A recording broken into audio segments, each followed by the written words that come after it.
Okay. We are live. I am just going to wait a few more seconds for Rockfin to give me the green light as well, and we will begin. Go live on Rockfin, and we are ready to roll. We have with us the Oracle of London, Mr. Alexander Mercouris, and it is our special honor, great privilege to have with us once again Mr. Scott Ritter. Scott, thank you so very, very much for joining us on this live stream. Before we get started and I hand it over to Alexander and to yourself, I have your Twitter. I have your Twitter handle in the description box underneath, and I will have it pinned below in the comment section. I know you have a book out as well, Scott. Would you like to give everybody a plug? You're asking about my book? You mean this one? Somebody gave me this mug, so I have to make use of it. I think I see it right in back of you. Right in the back too, yeah. Yeah, right there. Disarmament in the Time of Perestroika. It's a book about the INF Treaty, the conceptualization, the implementation of it, my role. Even though I was a very junior officer at the time, I ended up playing a fairly central role in the implementation of this treaty. And I think it's a history of arms control that everybody should. People need to understand that arms control is dead right now. Dead, literally, boom, stake through the heart. It's done. I just had lunch last month with Anatoly Antonov, the Russian ambassador. And if you know him, you know that he negotiated the New START treaty. This is an arms control specialist. And he laments the fact that there's just nothing going on. Though we have one treaty left, New START. It expires in 2026. Nobody's working on bringing it up. There's no 5-year, extension. A new treaty will have to be negotiated. I know this business. We're talking 3 to 5 years. We are at the 3-year mark, the minimum necessary to have a basic kind of fundamental negotiations. And that only happens when you have two sides that are fully staffed with negotiating professionals, arms control specialists. They're all gone. It's like muscles. If you don't use them, they atrophy and go away. The only people that are talking arms control are the American Pentagon and the Russian Ministry of Defense. And they aren't talking arms control. They're talking about how they can use arms control to achieve advantages for themselves. That's the opposite direction we want to go in arms control. And everybody's sitting there going, wow, things are really bad. They are. But you know what? There is a template of success called the Intermediate Nuclear Forces Treaty. It was hard back then. Some people would say was harder back then than it is today because we were talking about doing things that had never been done before, like on-site inspection. And yet we did it, and it worked. It was wonderful.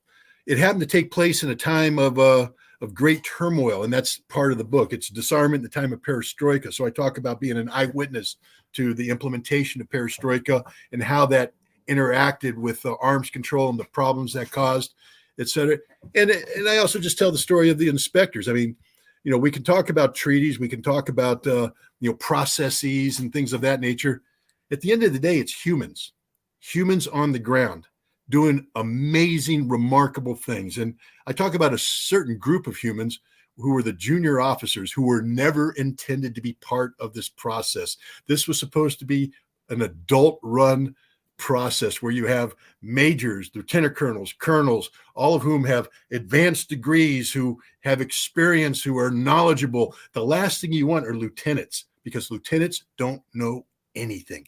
But the good news is, by bringing in lieutenants, we weren't afraid of failure.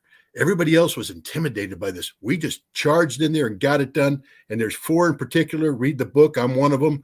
And we helped save this treaty. And it's a story I'm very, very proud of.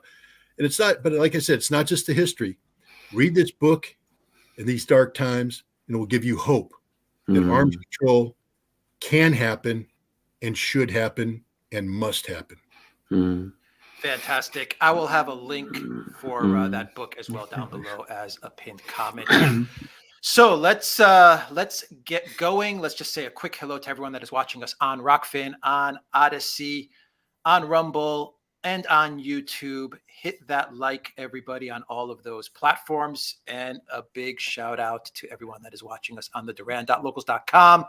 Thank you to our moderators, as always, Valies, Zarael, Peter, and I think that is everybody for now. Thank you very, very much to all of our moderators.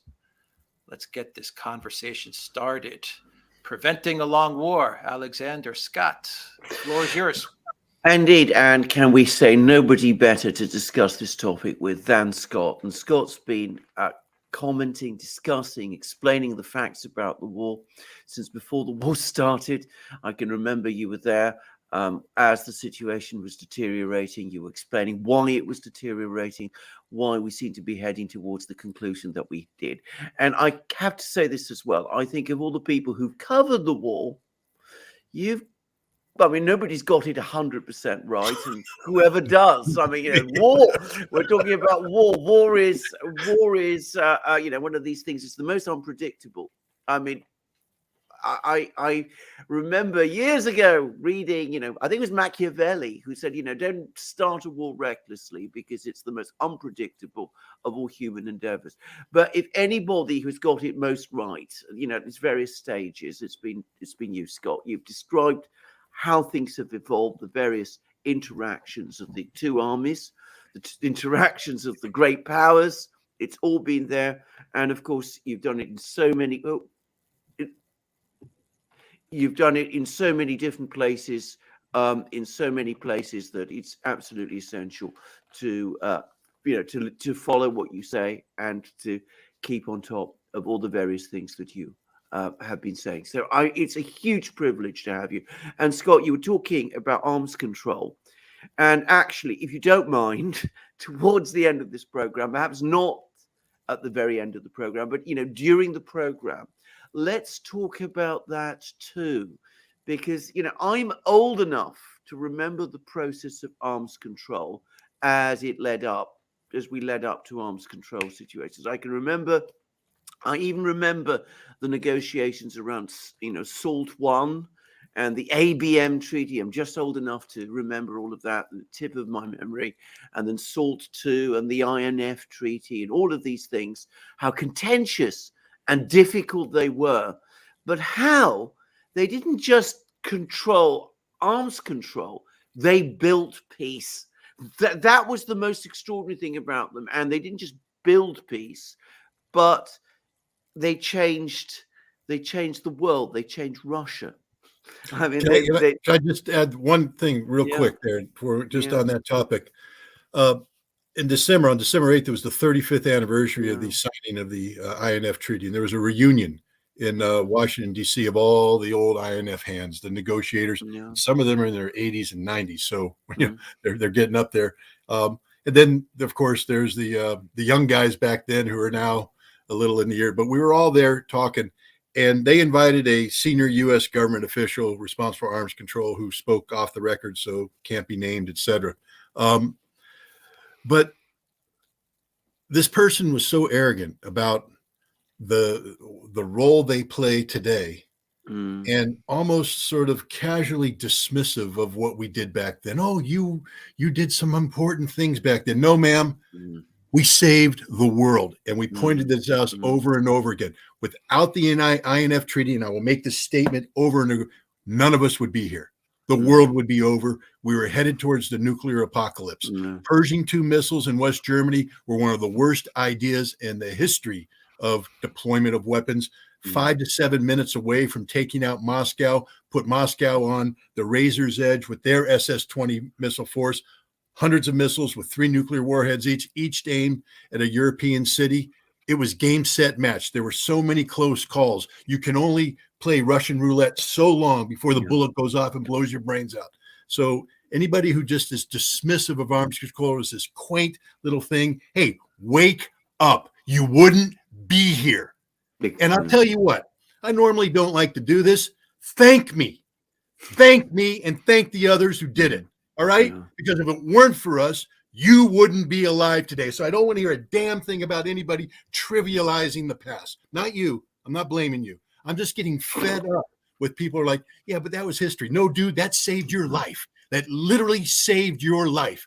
And you better appreciate that reality, because if you don't, then you're not going to push for the absolute necessity of arms control today, because we are headed down the same path. The United States is going to deploy Dark Eagle hypersonic missiles. They actually resurrected the same artillery brigade, I think the 56th, in Germany, that had the Pershing IIs, and they're proud of it. Hey, you know those bullets we put in the game to play Russian roulette back then? We're taking the same gun, putting new bullets in, and we're playing the same game. How stupid can that be? Anyways, I apologize. No, you don't. You shouldn't apologize at all, Scott, because I remember the atmosphere at the time very well. I remember how dangerous it was. I remember how afraid we all were. I'm worried that we don't have the same fears today. People are far too complacent about the situation. In fact, I'm incredulous at how complacent people have become. And frankly, the people who were opposed to arms control then were never as dangerous as some of the people we see today, who are very, very dangerous indeed. Well, some of them are the same people, like the mustachioed one. Yeah, John Bolton, same absolutely. dude. Been around forever. Absolutely. He's been around. Absolutely. But that, of course, has to bring us back to the war, because, of course, the war, to some extent, in fact, not to some extent, to a very, very great extent, is connected with all of this. And, of course, if you want to see the extent to which that's so, you only need to go back to Putin's statements when the war began. He was really worried. And I am absolutely sure he was genuinely worried about American missiles in Ukraine, bringing them close to Moscow, unbelievably dangerous ideas. And Biden comes along at one point in a discussion with Putin, seems to say, well, yes, we've got no such plan to do that. Let's talk about it. And then a few days later, he turns around and says, well, actually, the American government says, well, actually, that's not what we were thinking. We weren't prepared to talk about these things. And that was one of the major factors, in my opinion, that led to the war. And of course, Boris Johnson, our disastrous former prime minister, who's still around, is misrepresenting all of this. I mean, he's distorting the record.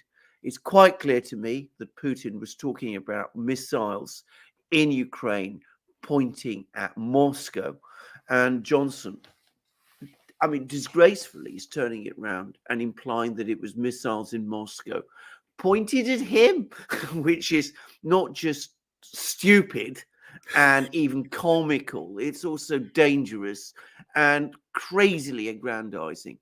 But we've got to get to the war. As I said, Scott, you've covered it better, I think, than anybody else. And of course, you've got also the experience of planning war. Where are we now? I mean, I've been seeing all sorts of people talking about this, the fact that we're at a turning point. We seem to have these huge Russian armies now, or at least they're big Russian armies, being gathered around Ukraine. We see the Russians now definitely, on the front foot in Donbass, Bakhmut, Solidar, Vuhledar, all of these places, those of us who get into the weeds, as I do every day, by the way, we're seeing that all evolve. But, we mustn't lose the big picture. And I can remember, and this is, I want to say this, back in the spring, early summer, you were saying this Russian operation is going too slow. The Russians are underestimating all of these Western American weapons that are going to go into Ukraine. You were absolutely right about that. I think the Russians did. I think not for the first time. The Russians were probably overestimating the rationality of the people, some of the people that they were dealing with. I think they were still thinking at that time that there had to be, that, there was going to be some kind of an agreement at some point. Well, they were wrong about that. But over the last few weeks, over the last few months, in fact, they've clearly taken steps very much in line with what you were saying they should do. They've done it. And now things are changing. And I get the sense that in Western capitals, at least those capitals that are committed to this, there's now a mixture of panic and doubt. But Scott, I've been talking a lot. You've got much to say. Tell us what you think. It's your show, man. You get to say it. But you're our guest, and Well, we thank brought you here. I just, before I go, Sparky put up a comment there. This has to go, can't go unanswered. In 1978, we crushed the Stuttgart Stallions. I, of course, played football on the Kaiserslautern Red Raiders, and the key to that victory was, of course, a diving one-handed 45-yard reception in the middle that gave us a first down on 3rd and 7 that allowed us to go forward and score the winning touchdown that broke the spirit of the Stuttgart Stallions. So stick it in your ear. Okay, that humorous aside, everybody's like, what the hell is he talking about? Look, the bottom line is this: Russia made a lot of mistakes. Everybody does. I think we need to understand that when this war started, Russia had limited combat experience. The conflict in Syria, some of the Air Force was getting some experience, but they were getting experience like American Air Force gets experience, flying in very permissive environments. I mean, it's very easy to drop precision guided weapons on a target when no one's trying to shoot you down. Okay, so everybody's sitting there going, they got great combat experience. I'm saying they got no combat experience. It's literally flying over a bombing range. That's it. You get to do some electronic warfare against the Americans. You get to do some shadow flying against the Americans, but you had people on deconfliction lines making sure it never got out of control. On the ground, some activity, some interaction with Turkish drones, some interaction with Turkish soldiers, but it wasn't large-scale ground combat like we're seeing right now. The same thing in Chechnya. The 2005 is when that conflict ended, and that was really some large-scale, low-intensity conflict. I'm not saying that it wasn't intense. I'm not saying it wasn't brutal. I'm saying it wasn't what's going on right now. So Russia entered this with a lot of theory, just like everybody else. Ukraine had theory. Russia had theory. NATO had theory. Then theory meets reality. And sometimes military theory, when it's tempered with political desire, and I think that's what we're seeing a lot with what happened in the initial phase of the SMO, Special Military Operation, was the political desire for a relatively bloodless victory. The hope that based upon some intelligence preparation of the battlefield that may or may not have taken place, that somehow the Ukrainians would have been more receptive to a rapid advance by Russian troops that disregarded all common sense when it came to flank and rear area security. Just go, go, go, go, go in an effort to get the Ukrainians to say, we give up, we're not going to do this. They were wrong. I mean, and in retrospect, it's easy to say, wow, how could you have possibly have thought that? I mean, now that we know, but remember, we didn't know this then.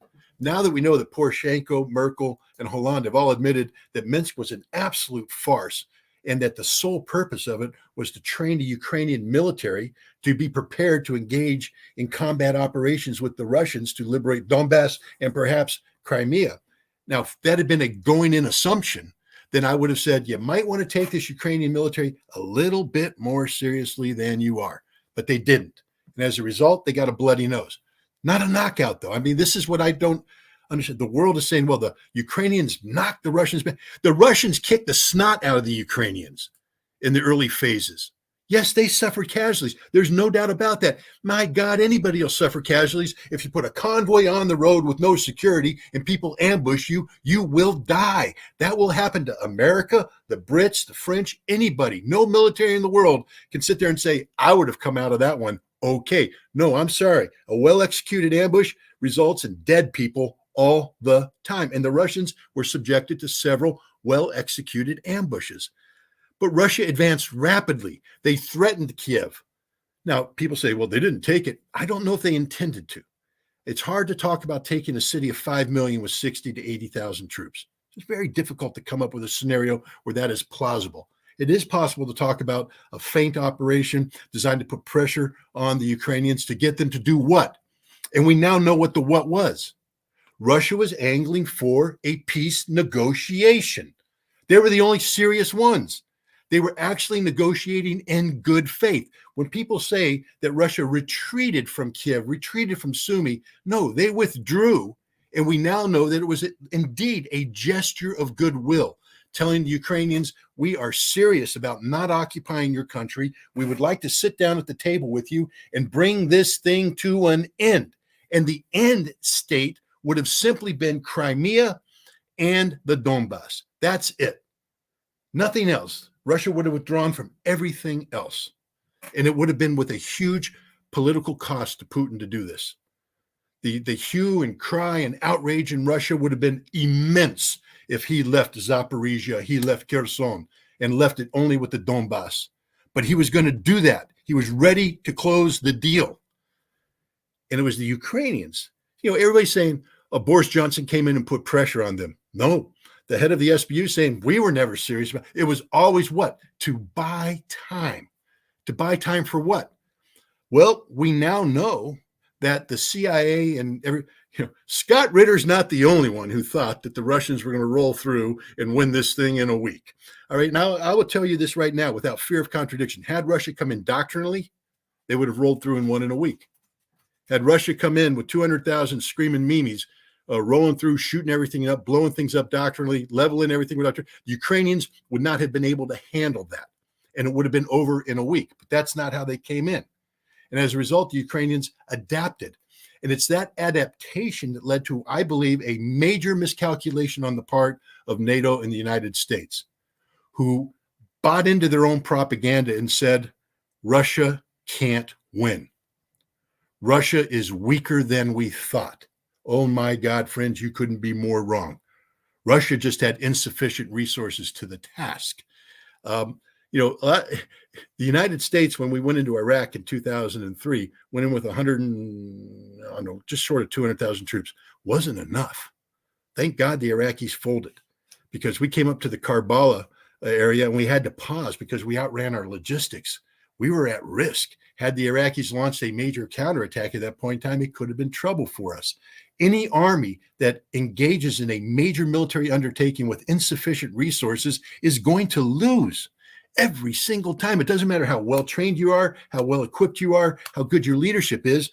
Human beings can only do so much. And when you're asking the Russians to defend a frontage of over 1,000 kilometers with less than 30 to 50 men per kilometer, use your brain. It doesn't work. And that's, and that's what happened to the Russians. They were overextended, insufficient resources. For political reasons, they opted not to mobilize. They thought they could get this thing done on the cheap. Didn't work. Failure. But it doesn't mean they lost. But NATO decided to double down, and we have the thank God, was that a dog? Please tell me it was a dog. It was. Oh yes, thank you, Maverick. You have permission to bark now. Okay. I got in a lot of trouble the other day because my dog interrupted a big interview with Judge Napolitano, and people still haven't forgiven me for that. Well, we forgive you. On the Duran, dogs, cats. They heard you. They're going. It's great. Okay. That's your dog's fault. Triggered it. Anyways, I'm sorry. I'm disruptive here. The point is that, we're going over old ground here. NATO doubled down, brought in tens of billions of dollars worth of equipment. And this was, as I said at the time, a game changer. You literally changed the game. And Russia adapted. And Russia thought now that they can fall back and just simply push on a liberation of the Donbass. But you couldn't, because, again, you have a huge frontage, insufficient resources. With NATO assistance, Ukraine was able to carry out very effective counterattacks, liberating Kharkov and Kherson. Ancient history. In September, Russia did something that fundamentally altered everything. They grew up.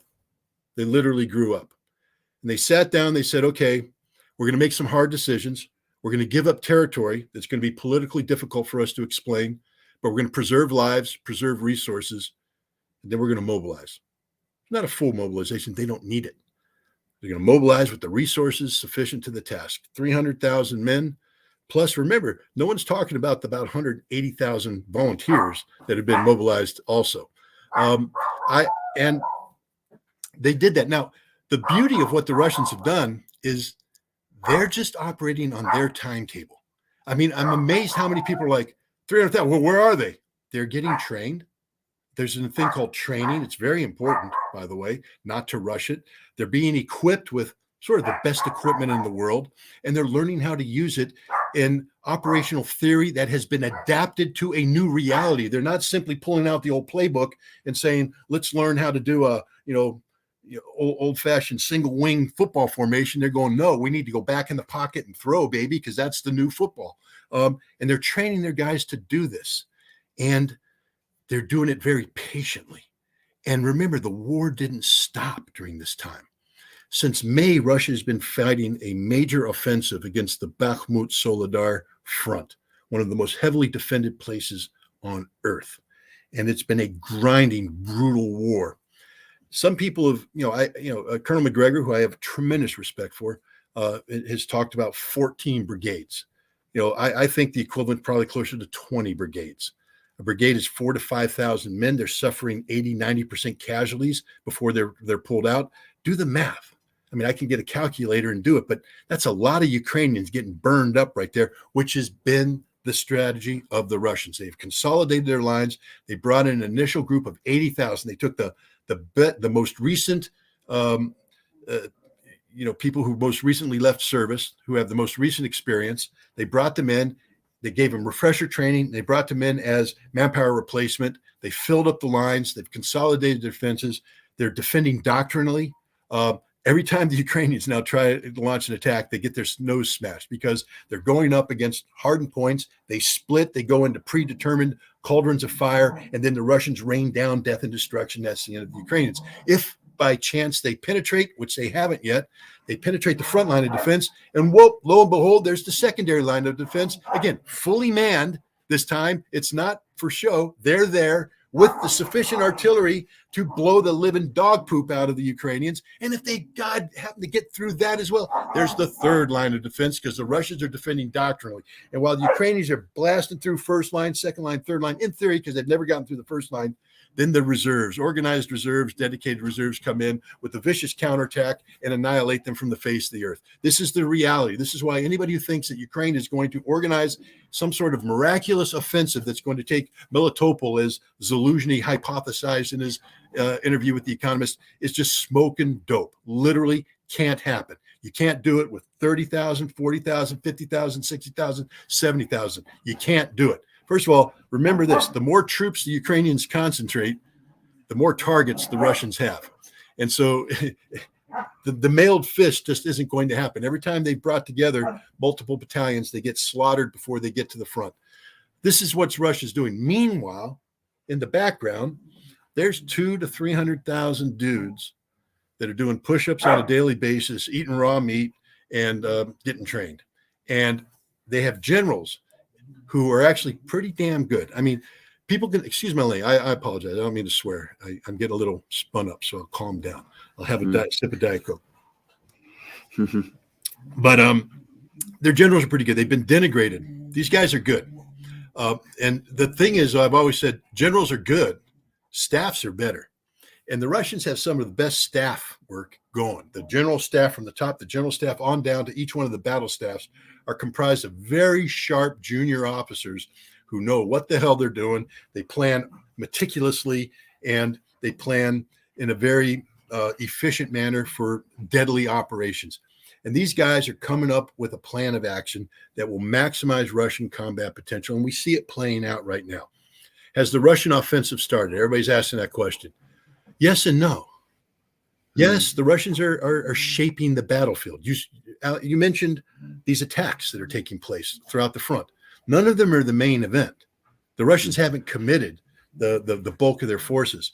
But these are attacks that are designed to take advantage of the bad situation Ukraine has found itself in. Back in September, I was saying the Ukrainians are blowing their reserves, man. They built up this 70,000 man, mailed fist. And I'm like, why don't you use that as a fire brigade? A fire brigade, you see, and let the Russians attack, and then you punch them back, pull back, attack, boom. And you might have a chance of bleeding the Russians down. That would be a wise strategy if I were the Ukrainians. None of this nonsense about retaking land. What you want to do is destroy the Russian will to continue the fight. And you do that by maximizing Russian casualties. They failed. They threw it in there. They went for the quick territorial gains, the quick propaganda, selfie pictures in Izium and Kharkov. And Now they've lost everything. They've got nothing left, literally. And so what the Russians are doing now, it's like a cat playing with the chipmunk. I have 2 cats. Unfortunately, in the summertime, they do horrible things to chipmunks. And a lot of times it's just simply letting the chipmunk think it's away, then bap, bringing it back, bap, bringing it back, and eventually, and that's it. That's what the Russians are doing right now. They got Bakhmut going on. Bakhmut is just the meat grinder. It's slaughtering the Ukrainians, and it's become one of these politicized battles. It has military importance, but it's politicized. Both sides have committed to this fight. It's sort of like Stalingrad, where the Germans just stupidly said, instead of pulling back and bypassing, we're going to put everything in Stalingrad, and suddenly became a bigger battle than it needed to be. Bakhmut is a bigger battle than it needs to be because the Ukrainians can't say we're losing, but they are. And they're going to be decisively defeated there. But by pouring in so much of their resources there, their limited resources, they've got nothing. So the Russians then move towards Zaporizhia. And now the Ukrainians are going, holy cow, they've advanced 7 kilometers. Reserves that we don't have go to Zaporizhia trying to send it. So the Russians engage there decisively. This is bloody fighting, by the way. The Russians are taking losses. Anybody that doesn't believe that doesn't know anything about modern war. But the Russians are killing far more of them than they are of themselves, and they're holding on to them. They've just reached out and they grab them. That's the important thing here. Grab them and don't let them go. Force them to stay there. And then Uladar. Go up against Uldar. Bloody fighting, tough fighting. But you reach out and you grab the Ukrainians and you pull them in and you just grind it out, gnashing of the teeth, gouging of the eyes. Ukrainians put more resources there. Then the Russians go even further north. Boom, same thing. And what have Russians done? They haven't committed any of their main force, and they have the Ukrainians right now in confusion. They literally have nobody left. When Ukraine started this thing back in say June, there's talk of about 700,000 troops. They had gone through a major mobilization, 700,000 troops. I don't think anybody can say that Ukraine has more than 220,000 troops left. They don't have anything left, which means, Stratfor came out with a number that I think is pretty low. 305,000 dead. No, I think it's 350,000, man. I was saying 250,000 dead back in July. Because again, my brain knows how to take armies, bring them together, go crunch, crunch, crunch, fire, fire, fire, probability to kill, massive fire, boom. They're losing everything. And everybody's like, no, they're not. I'm like, oh, yes, they are. And the proof now is because they have nothing left. And you see them desperately sweeping people up from the streets to get the buys there. Why? Because they have 40 to 50,000 guys. Their best troops, by the way, they're out getting trained right now. They're in England getting trained on the Challenger. They have pilots out there getting trained on the F-16. They have other guys getting trained on the Bradley, on the Martyr, on all this disparate equipment that may or may not arrive on the battlefield at some point in time. But that's it. Then when they come in, there's nothing left. There's not a second wave of personnel out there. Ukraine's burned through everything. They're talking about bringing in refugees now, trying to get nations to say, return the manpower. Meanwhile, Russia, I don't know. You got to be careful about propaganda, but I know people that aren't propagandists who live in places like Moscow. And I watched them celebrate Christmas. And that wasn't a city at war. I know that Russia's put some air defense systems up right now. And that's the wise thing to do. When you have the Ukrainians talking about modifying systems to become long-range suicide drones, you have to take these proper steps. But Moscow's not a city in panic. Russia's not a nation in panic. They're people who are resigned to the fact that they are at war. And that's the important thing here. Russians know they're at war. And they want a victory. They demand a victory. They will accept nothing less than a victory. Ukraine, on the other hand, is a defeated party, literally a defeated. Listen to Zelensky. But first of all, let's go back to Zaluzhny. If I don't get 300 tanks, 500 infantry fighting vehicles, and 500 artillery pieces, I will lose. Straight up said it. I will lose. Well, he didn't get that. Now, Zelensky has taken the corollary of that, which is, if I don't get my Abrams tanks by August, it's all over. What do you mean it's all over, Mr. President? You mean you lost? Now, and here's the pathetic thing. If he actually thinks that 30 Abrams tanks is going to turn the tide, is more of a political cry for help, telling the Americans, I need you to commit politically because I'm losing face here back at home. My army no longer trusts me. My people don't trust me. Nobody trusts me. I need you to salvage my reputation by giving me the tanks. Don't just tell me you're going to give me the tanks and then say, well, you're not getting them until next year. Zaluzhny has told him the hard truth. Mr. President, we've lost this war in August. And that's what I said earlier, that this war is going to be won by the end of summer, early fall of this year. And it's going to be. Russians are going to win. I think that's a masterly summary, if I can say, Scott. And a couple of things. Alex and I, we as I say, we go into the weeds every day. Hard job. We don't actually find it an easy thing to do. And of course, we're neither of us with a military background. But even we have been able to work out one thing, which you said, which is that all of these attacks that we're seeing along the front line in Bakhmut, in Vuhledar, in Zaporozhye, this is not this big new forces that the Russians are building up. These are actually the obviously reinforced, replenished, resupplied units that were there before. They were all there. The Wagner organization was there before. In June, the Naval Infantry Brigade that's attacking in Vuhledar, they were there before. They've been there since March, in fact. You mean the one that was decimated? I love it. The Ukrainians were spreading that news. They were all killed. Well, not all of them. They seem to be launching a pretty good offensive right now. Yeah, and not if you believe the British Ministry of Defence, by the way. Right. They're still saying, that the Russians haven't even advanced in this area. They're trying to, but anyway, we won't waste time with what the British Ministry of Defence says, which is embarrassing, actually. But anyway, they are not the main forces that the Russians are building up. And again, we're talking about this, Alex and I, that the Ukrainians are running around like headless chickens trying to guess what the Russians are going to do. Are they going to go for Kiev? Are they going to go to Sumy? Are they thinking of advancing through the Donbass, which is the latest theory, by the way? Are they going to come through Kharkiv? Is it Zaporozhye? Are we facing a pincer movement? Are we facing a grinding operation? They don't know. We don't know. I mean, we haven't been able to work it out, and the Russians haven't told us. And do you think anybody in Washington knows? I mean, US, best intelligence system in the world. Have they any idea of what the Russians are going to do? I would say, I can't talk about current intelligence collection capabilities and what Russia has or hasn't done to shield themselves. I would say that back in the Cold War, we were very good at collecting enough data, and we had people that were extraordinarily well trained on assessing that data, that we could make very informed judgments about Soviet military capabilities, intentions, etc.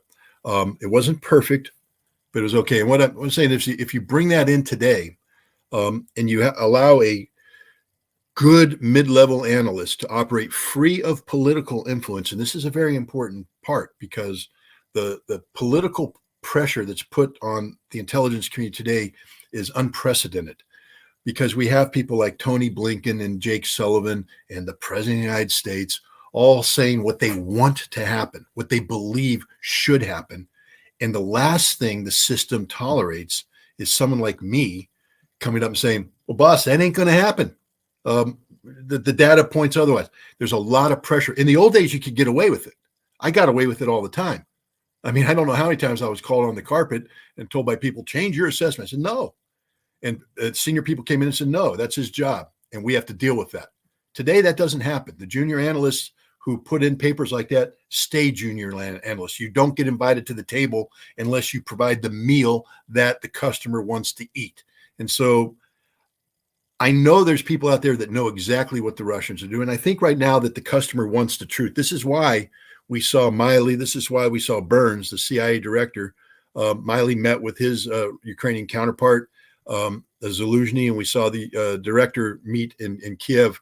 And I think they're telling the Ukrainians the hard truth, that it's game, set, match, that Russia has this capability. These are the intentions of the Russians.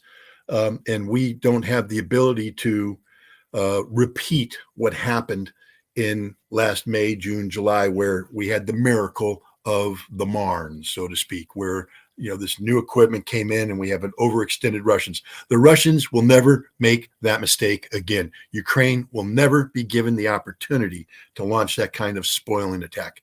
This is why anybody who's expecting I think, dramatic big arrows. I think they're wrong because the Russians know what happens.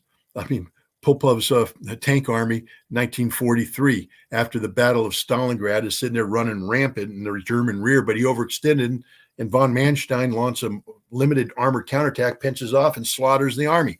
This is what happens when you overextend, even in a time of victory, especially against an enemy that is as capable as the Ukrainians are. We should never forget that point. These guys know how to fight, and if given the opportunity, they will kill Russians in large numbers.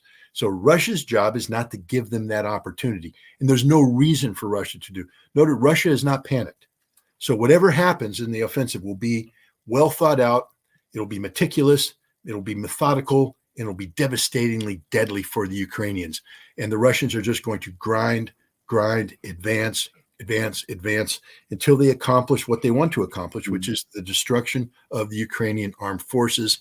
And I think that destruction will probably more likely resemble, again, a World War II reference, the destruction of Army Group Center, what happened in after Operation Bagration in 1944, when one of the largest German army groups just disappeared because there was nothing left. And I think that's what's going to happen to the Ukrainians. There's nothing left. And we also have to remember this. There's an important component getting ready to be brought to bear on this battle that nobody's talking about. Because, the Russians have said up front, there's two things they want to accomplish. They've been consistent from day one. Demilitarization, which is happening right now, the destruction of the Ukrainian army. And I'm not talking about partial destruction. It will be total destruction. And that's what's so tragic about this, because we're talking by the time this is done, in addition to the hundreds of thousands of Ukrainians who have died, hundreds of thousands more are going to die. That's their fate. It's sad. And remember, that also means tens of thousands of Russians are going to die. And that's their fate. It's tragic too. But denazification. And everybody's like, well, how do you denazify? You'd need to mobilize. And I've said this, if you want to occupy Ukraine, you're going to need a heck of a lot more troops than what the Russians have put together right now. The Russians have sufficient resources to do what I believe is the liberation of Novaya Russia.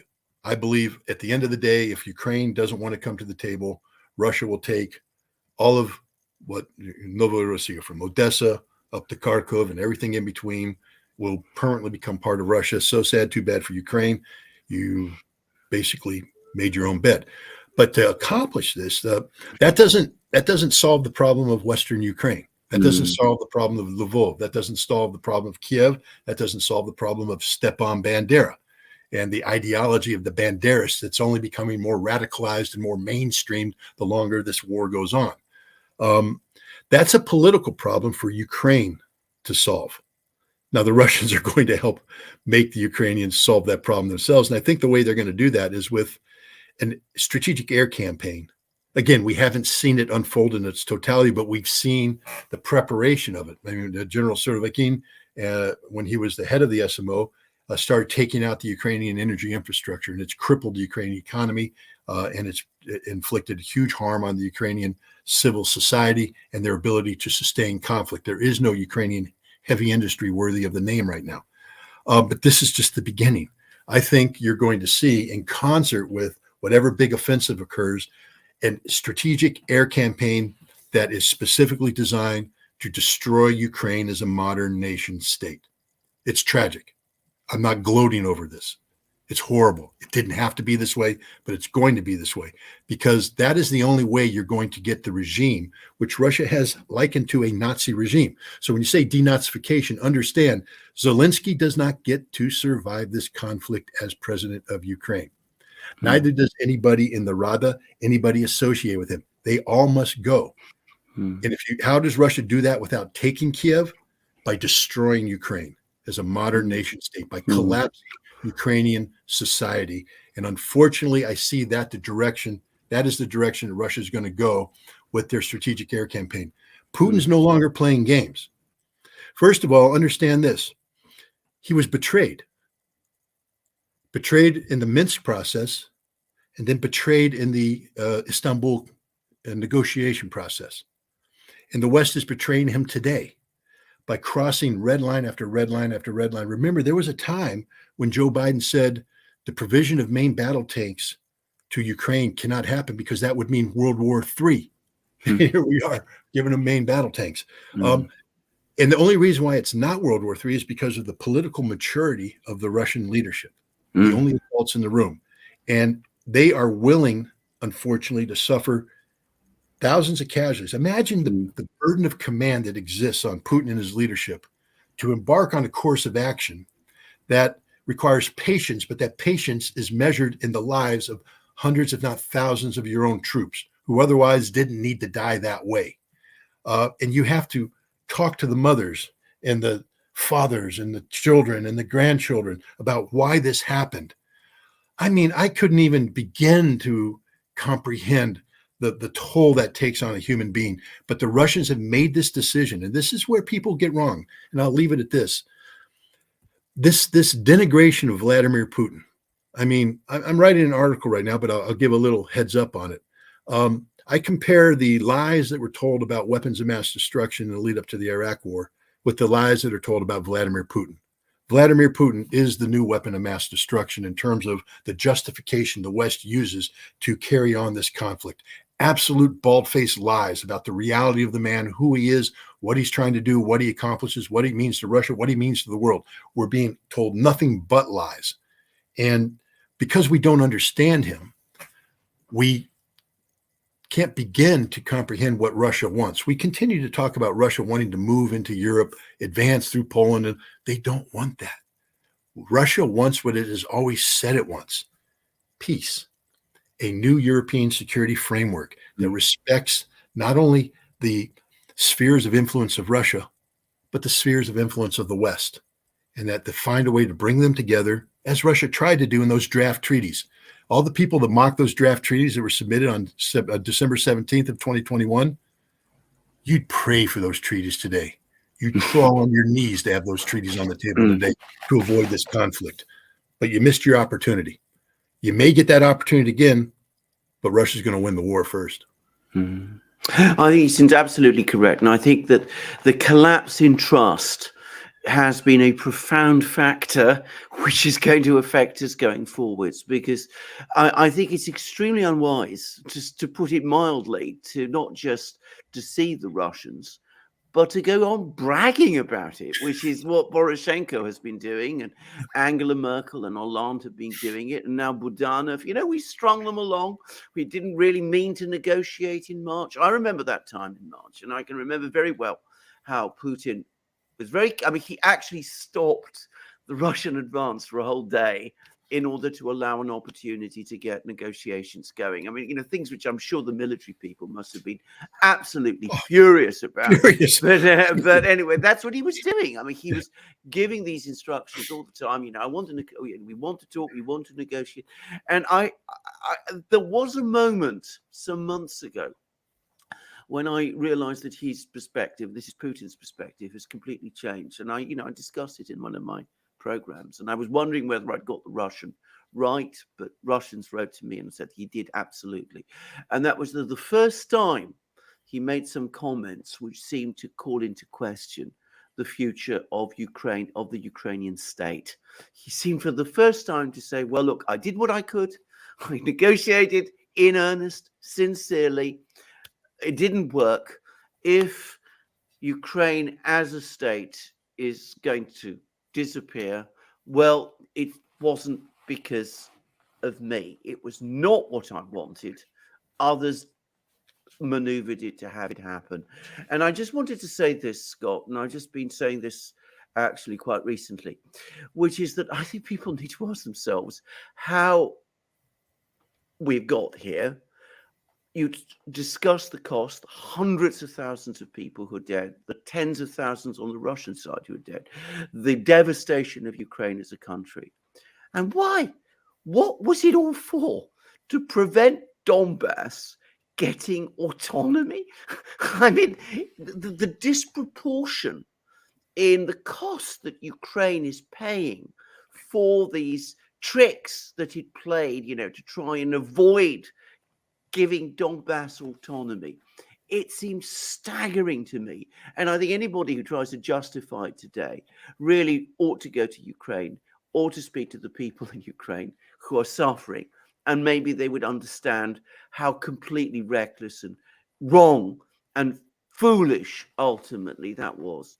Anyway, just a few things, just to catch up. One of the reasons I asked you about intelligence was that I got the distinct sense that when the Russians pulled out of Kherson, and were able to do it so fast and so quickly and without losing a single man, they just pulled out, that this was something that came as a surprise, not just to the Ukrainians, but to the West as well, at least to some people in the West. They didn't expect that. Certainly the British didn't seem to expect it. I remember there was, again, a British report. It'll take them weeks to do it. It's very difficult to pull out, to retreat across a river when you're being attacked in that way. And suddenly, and they were writing all of this even after the pullback had already happened. And that did make me wonder, because I would have thought that with all the massive intelligence assets we possess nowadays, that the Russians were able to pull off that surprise. I mean, that was quite an achievement in itself. That's one thing to say. The other thing is that I think Putin and his officials, right at the start of the war, one of the factors that was perhaps affecting their judgment is I think they underestimated both the resolve of ordinary Russians, who are actually very well informed about what goes on in Ukraine, and also the resilience of the Russian economy under the sanctions pressure. And I think that was one of the factors that made the Russian government, Putin, act with a certain restraint at the beginning, as they've gradually come to realize that, in fact, the Russian economy is very resilient under these sanctions, more resilient than anybody expected, and I include myself here. And that Russian public opinion is actually very united behind this war and determined to see it through. I think this has also shifted the political calculus in Moscow a great deal. And I think we both will agree, Scott, you and I, that in fact, if you actually follow Russian politics at all, one of the things you come to understand about Putin is that within the Russian public opinion world, and even political world, Putin is a moderate. He is more moderate than most people are. No, you're 100% correct. And not only that, he's a realist. Yeah. He's grounded in reality and not prone to embracing extreme analytical models. The Russians knew sanctions were coming, and Putin, of course, had plans in place to deal with it. But any plan has a range of outcomes, possibilities, probabilities.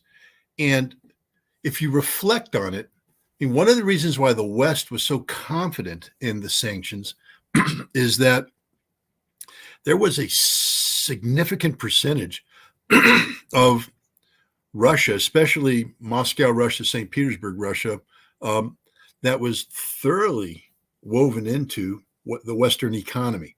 And Putin would never have been able to unplug from the West on his own.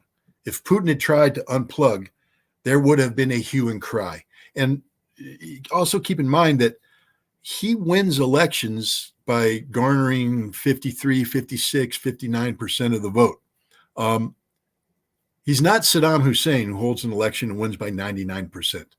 And the reason why I bring that up is if you've got 20, 30% of the Russian population that is thoroughly woven into the Western economic fabric, and you have a political leader that is trying to undo your livelihood, your future, your happiness, your well-being, that puts him at a political liability. And he could lose an election. He knows this. And so and then he also had the oligarch class, which he's been struggling with from day one. But the hold that the oligarch class has on, or had on, the Russian economy and the influence they have, again, a full frontal assault on them could create the kind of economic flight of resources that could be fatal to Russia. So he's looking at all this saying, how do I manage this, the disentanglement of the Russian economy from the West and the oligarchs and all. And he was given the greatest gift anybody could be given. The West unplugged from Russia. And then the West destroyed the oligarchs by stealing all their assets. And Putin went, well, this just became doable because now I can recommend appropriate measures to respond to this, but it's not my fault. It's the West. And so there was no major political consequence. What happened is what happened, for instance, in Iraq when we tried to sanction the Iraqi population. The more pain we brought to the Iraqi population, the more they rallied around Saddam Hussein because blame transferal went away from their leader onto the people causing the pain. And that's what's happened in Russia too. But still, you're right. Even though he was given these opportunities, there's huge risk associated with this. And I think that the Putin and his inner circle, I think there was a lot more conservative voices. And we saw this in his speech where he was talking about the speech he gave last month, I believe. He was talking about the Russian economy. He said, it looks like we're only going to shrink by 2%. But I had some of my people, and he's looking around to his guys saying 15, 20%, which means that there were people around Putin saying, hey, boss, we have to prepare for a 15 to 20% shrinking of the economy. That's big. That's huge. And that brings with it the potential of domestic political unrest. And you combine that with bold military actions that could result in tens of thousands of dead Russians and more lost territory, and you now create the foundation for what the West is shooting for here, which is regime change. I mean, Kenneth Rogoff, the economist, Rogoff, yeah, the Harvard professor, G30 know-it-all, bragged at Davos. He said it's about regime change. The sanctions were designed to create regime change, and that's been the U.S. policy since 2009. I mean, people need to understand that when Barack Obama took Michael McFaul's advice and talked about a Russian reset, it wasn't a Russian reset. It was regime change, targeting Vladimir Putin to replace him with Dmitry Medvedev. I wonder if Michael McFaul's listening to what Medvedev's saying today and wondering, would that have been a good thing? Because Medvedev is a lot more rabid than Putin has ever been. But at that time, they thought that Medvedev could be controlled, contained, sort of a younger Boris Yeltsin. And that's always been the plan of the United States, is to get a Boris Yeltsin type figure back in power. And one of the ways we sought to do that was weaken Russia by stripping Ukraine away. That's hence 2008, the invitation of Ukraine. Now, initially, I think that was designed to achieve regime change without destroying Ukraine. But at some point in time, the policy became, we're going to use Ukraine as a vehicle to weaken Russia, and we don't care about the fate of Ukraine. And that's the tragedy. Russia is the only nation that actually cares about the fate of Ukraine. But Putin had to be careful. You alluded to it. This is growth. And sometime in, I would say, the September timeframe, September, October, November timeframe, Putin underwent, because I think even when they did the mobilization, I don't think Putin was thinking about total defeat of Ukraine. He was thinking about, how do we manage, how do we mitigate this problem? How do I move forward? I can't move forward too boldly. So he's being very patient. But then the economic reality started to come in, the success. It wasn't going to be as bad. We don't have to fear sanctions as much. The Chinese, the Indians, and the world stood up to the plate. They were still worried, though, what would be the impact of total closure of Europe buying, the price cap, et cetera. A lot of uncertainty, but it looks like Russia has done far better than any of the energy security experts in the West ever predicted. And I can say that because I worked for an energy security outlet, and they continue to believe that Russia is going to suffer some sort of detrimental economic impact down the road. I don't think so. I think Russia's solved this particular problem economically. Politically, look, was the mobilization of 300,000 a risk? Sure, especially given the fact that Russia had to go, as Valery Gerasimov said, we had to kick the rust off a system that hadn't been exercised in a long time. And there were a lot of mistakes made, a lot of lessons learned, though. And at the end, they mobilized these 300,000. And a lot of people denigrate these guys. They're like, they're reservists. They don't want to fight. Gosh, I remember there was an American army back in World War II that didn't want to fight either. People tend to forget that we mobilized 12 million, draftees. And if you had given them any choice, they would have said, I'm staying home. I don't want to go fight in Italy and Germany or Japan. Maybe Japan because of Pearl Harbor. But in Europe, there wasn't huge enthusiasm about this conflict. They would have liked to stay home. But then came North Africa, the initial blooding, then Sicily, and then Anzio. And suddenly we had an American army, and Rick Atkinson has written about this brilliantly, his trilogy about the army, how we took these draftees and we transformed them into an army of killers, stone cold killers, who realized the quickest way home was through the bodies of the Germans you had to lay to waste. Now, I say that these 300,000 Russians, they're cut from the same piece of cloth. These are guys who did their time. They served their country. They were home. They had jobs. They had families. They didn't want to go to war. It wasn't their thing. But now they've been called to do it. And like the Americans, they began to recognize they're fighting evil, pure evil. Anybody who doesn't think that this Ukrainian regime isn't pure evil, you're wrong. Any regime that breathes life into the odious ideology of Stepan Bandera is pure evil, literally the personification of evil. And we recognized, the Americans back then recognized Adolf Hitler's Germany as pure evil. And we waded through them. We slaughtered them and we beat them. The quickest way home for these 300,000 reservists who were mobilized is through the bodies of the Ukrainians they're getting ready to slaughter, not because they wanted to, but because they've been given no other choice. These guys are ready for war. And more importantly, the people they left behind are ready for war. The families aren't sitting there saying, woe is me, why are we at war? They're saying, my God, we're at war, get the job done. It's I don't want to be too extreme here, but with your shield or on your shield, baby. Come home with your shield or on your shield, because that's the only thing that we're going to tolerate as a society. The Russians are in it to win. There's no other nation on this planet today, not even the Ukrainians, that are that committed to this conflict. Yeah. The Russians are in it to win. And this is why you have to respect that. Doesn't mean it's going to be a piece of cake. It's not. But the Russians are ready to do what's necessary to win this conflict. And tragically for the people of Ukraine, they are going to win. It is going to mean the destruction of the Ukrainian military, hundreds of thousands of more deaths, and probably the end of Ukraine as a modern nation state. Which is a tragic thing. Just a few things to say there. I mean, the first thing on the mobilization, the Russian mobilization. I mean, Zelensky himself has said it was a success. I mean, if the leader of Ukraine, the Ukrainian military says, that the Russian mobilization succeeded. I mean, I don't really see why we should go around and disagree with him on something like that.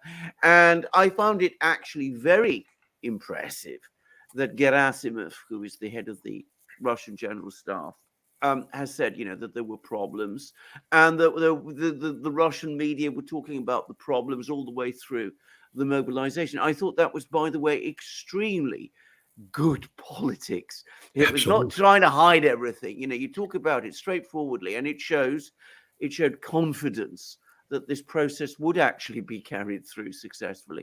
I mean, I worked in government. I know how, the temptation is always to hide things. So the fact that they didn't was actually, it was an impressive feat. And of course, if they need to do it again, they'll do it better. Well, this is the most important point, believe it or not, because of what the West did. Here's two very important points. The Russian military, first of all, has expanded. Putin has signed an order expanding the Russian military to 1.5 million men. And the bulk of the growth is going to come from what I call expeditionary forces. Marines, brigades are going to be turned into divisions. Airborne brigades will be turned into divisions. And these are important because they're not tied to specific geographical regions. These are forces that are designed to be, I mean, some of the Marine brigades, yes, they're committed to, the Northern Fleet, the Baltic Fleet, etc. But we see Baltic Fleet Marines are down in Ukraine right now fighting. And we have the paratroopers there. These are the elite shock troops, and they're not light infantry. They have tanks, they have artillery, they're conventional forces capable of going toe-to-toe with anything the United States has. They're expanding a new group outside. I mean, Sweden and Finland, A, they're never going to be members of NATO. Turkey just made sure of that. But B, the stupidity of NATO, because now Russia is building an army group opposite them. And whoa, there you are. Peace and security, no, on Russian terms now.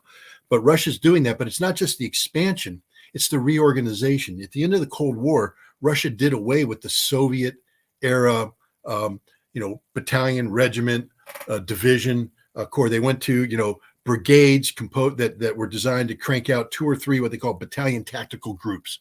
And these were small combined arms formations that were designed to deal with limited combat situations, but not large-scale ground warfare in Europe. The Russians invaded Ukraine using the battalion tactical group methodology. If you remember all the intelligence guys, they got 100 BTGs, they got 120 BTGs. I mean, sort of, it's like a BTU. They got a BTG. How many BTGs can we burn through? Well, the Russians have looked at the BTG concept and went insufficient to the task. That's sort of what's happened here. The Russians have learned an awful lot. Insufficient to the task. And what have they done in this period of time when they brought up the 300,000? Those 300,000 aren't being formed into BTGs. They're being formed into regiments, which support divisions, which now bring in the doctrine of large-scale ground combat using combined arms formations. That's the new Russian army. And the new Russian army has the best equipment in the world. I know people are out there talking about the Leopard 2 and the Challenger 2 and the Abrams. I don't know what is it, Abrams 1, A2, A3. Who knows what the numbers are? It doesn't matter, because for the last 20 years, Western military thinkers whose thought gets attached to the procurement people who are designing the weapons needed to build a military that's meeting the national security strategy have been singularly focused on the Middle East, Central Asia, low-intensity conflict. Armored divisions in America sort of just flittered away. We would deploy armored divisions to Iraq and Afghanistan without their tanks because we didn't need the tanks there. While we're doing that, the Russians, since 2008, a lot of people don't talk about the 5-day war the Russians had with the Georgians. The Russians got the snot kicked out of them by Georgian light infantry, who were trained, by the way, by the Marine Corps. And we trained them in very effective fire maneuver, and they were maneuvering, they were communicating, they were doing well. The problem is there wasn't enough of them. They didn't have any tanks. And so the Russians came in with mass and pushed them aside. But the Russians went, holy cow, had this been a real NATO force, we might not have won. In fact, we probably would have lost. So from 2008 till 2014, Russia radically transformed its military, emphasizing contract forces, professional forces, and getting their new equipment, new communications equipment, new field gear, et cetera. And we saw them, the little green men that were running around Crimea, different caliber of troop than what was running around Georgia in 2008. But even then, that wasn't out. 2016, Russia breathes life back into the moribund First Guards Tank Army and 20 Guards Combined Arms Army, which are, of course, Cold War formations designed to carry out large-scale offensive operations.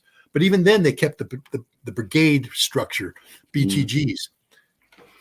Russia now is going through another iteration.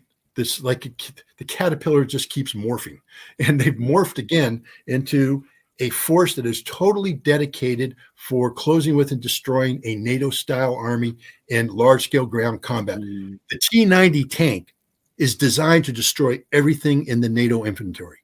Anybody who thinks that Ukraine's suddenly going to get this stuff that it can't maintain, doesn't know how to operate, forget all that. Let's say it comes in perfectly.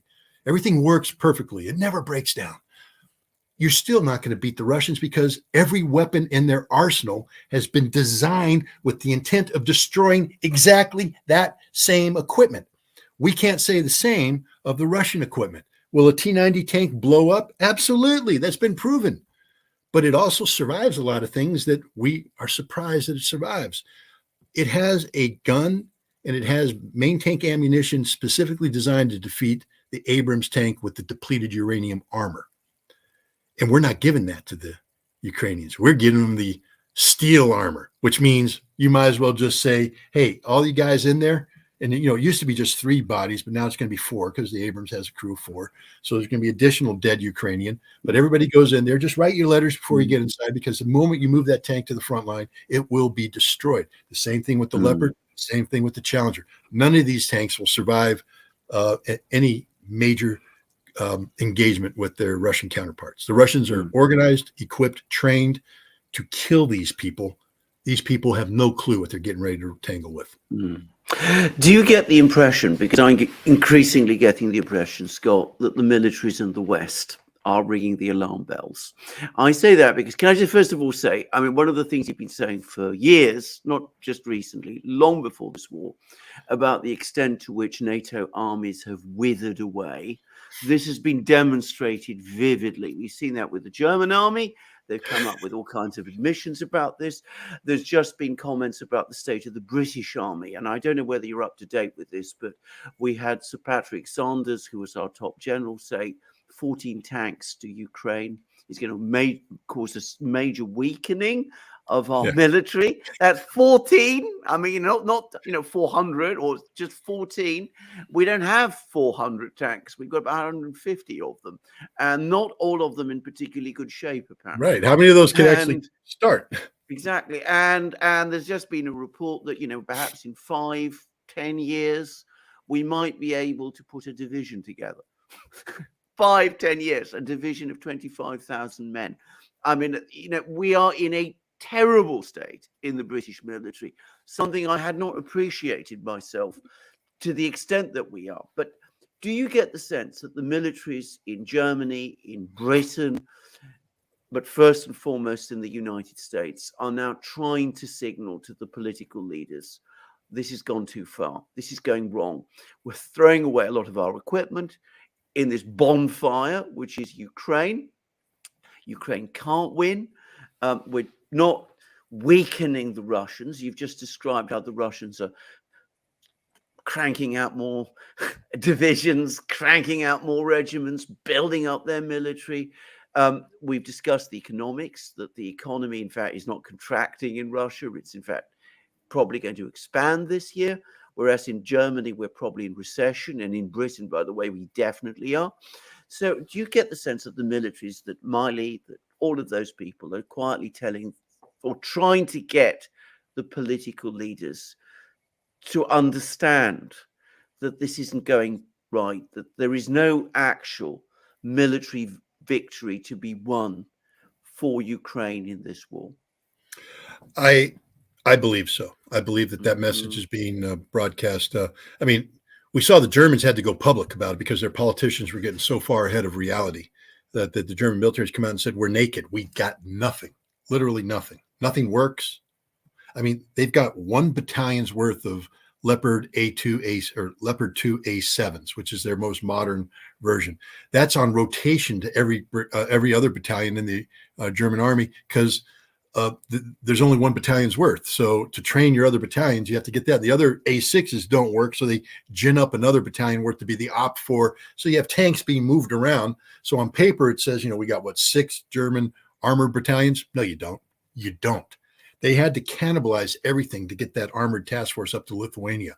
And again, just the mindset, German tanks in Lithuania to go against the Russians. I mean, the only thing dumber than that is sending German tanks to Ukraine to fight the Russians. I mean, Germany has forgotten its history. And I mean, maybe people need to re-educate them about the Morgenthau plan and what should have happened to the Ruhr area, and the fact that Rheinmetall AG, that's producing Leopard tanks, probably shouldn't have been allowed to exist because of this very reason. But that's a different question altogether. That's just my little personal animosity against the successors of Nazi Germany, who've tended to forget their history. But the fact is, let's look at the U.S. military. Probably man for man, one of the most competent militaries on the planet. Very well trained. Not as well trained as they should be because, again, they've been fittered away for 20 years, killing wedding parties and kicking down doors of villagers. But now they're trying to get refocused. So let's say we get an armored division in Poland. So we're going to have 2 heavy armored brigades, and we're going to have a mechanized brigade, probably some Bradleys thrown in there, probably some Strykers. But now we're going to move in on the Russians. Day one, our tanks in the initial meeting engagement will perform well. Our guys are well trained. The tanks will take out some Russian vehicles, but in doing so, they'll expose their position. And then the reality comes in because that brigade has 18 self-propelled artillery pieces. First of all, the Russians are going to take out those 18 the second they fire. Then the Russians are going to strip away the infantry cover from these tanks with more artillery than we've ever experienced in our entire life. And suddenly the tanks are going to be operating naked. We're going to try and bring in helicopters to support them, but we've never gone against the integrated air defense that we're going to be dealing with. So the helicopters are going to be either being shot down or fleeing for their lives. Same thing with close air support. They're going to be too busy trying to figure out how to recover down pilots than they are to actually provide. So this tank on the ground with well-trained people is now in a battle. Pop, he gets the first T-90. Pop, boom, boom, boom, boom. He's hit with 7 rounds. He's dead. Now, when he goes, he loses flank protection for the next tank, who now has to start to withdraw, but can't. Bop, it's dead. It becomes a rout. The best armored brigade in the world cannot survive a modern large-scale ground combat. And when it's wiped out, there's nothing left. There's no reserves to come in. It's gone. And this is the reality of the war. The U.S. Army cannot survive more than 3 days in a war against Russian forces in Europe. One, we don't have the logistics. How are we going to get all that jet fuel that all those M1 Abrams need? How are we going to get them to the front lines? This ain't Iraq. You don't put them in a convoy with a bunch of cops running up the road and daring a couple insurgents to hit an IED. This is going against the Russians. They will slaughter that convoy before it gets out of whatever logistics base that's going to be slaughtered too. Let me introduce you to the Iskander. Let me introduce you to the Caliber. Let me introduce you to the Kinzhal, missiles that you can't shoot down that will take out every piece of your infrastructure. And now your guys are up front. And again, history shows the tank is moving forward and it runs out of gas. It is a coffin, literally a coffin. They'll run out of ammunition. They'll run out of gas. They'll run out of everything, spare parts. How do you maintain the most difficult tank in the world to maintain when it breaks down, when you're going up against the Russians who are destroying everything? Because we don't have the artillery to hit back. We got HIMARS, not enough, not enough. And guess what, America? We just introduced the Russians to HIMARS.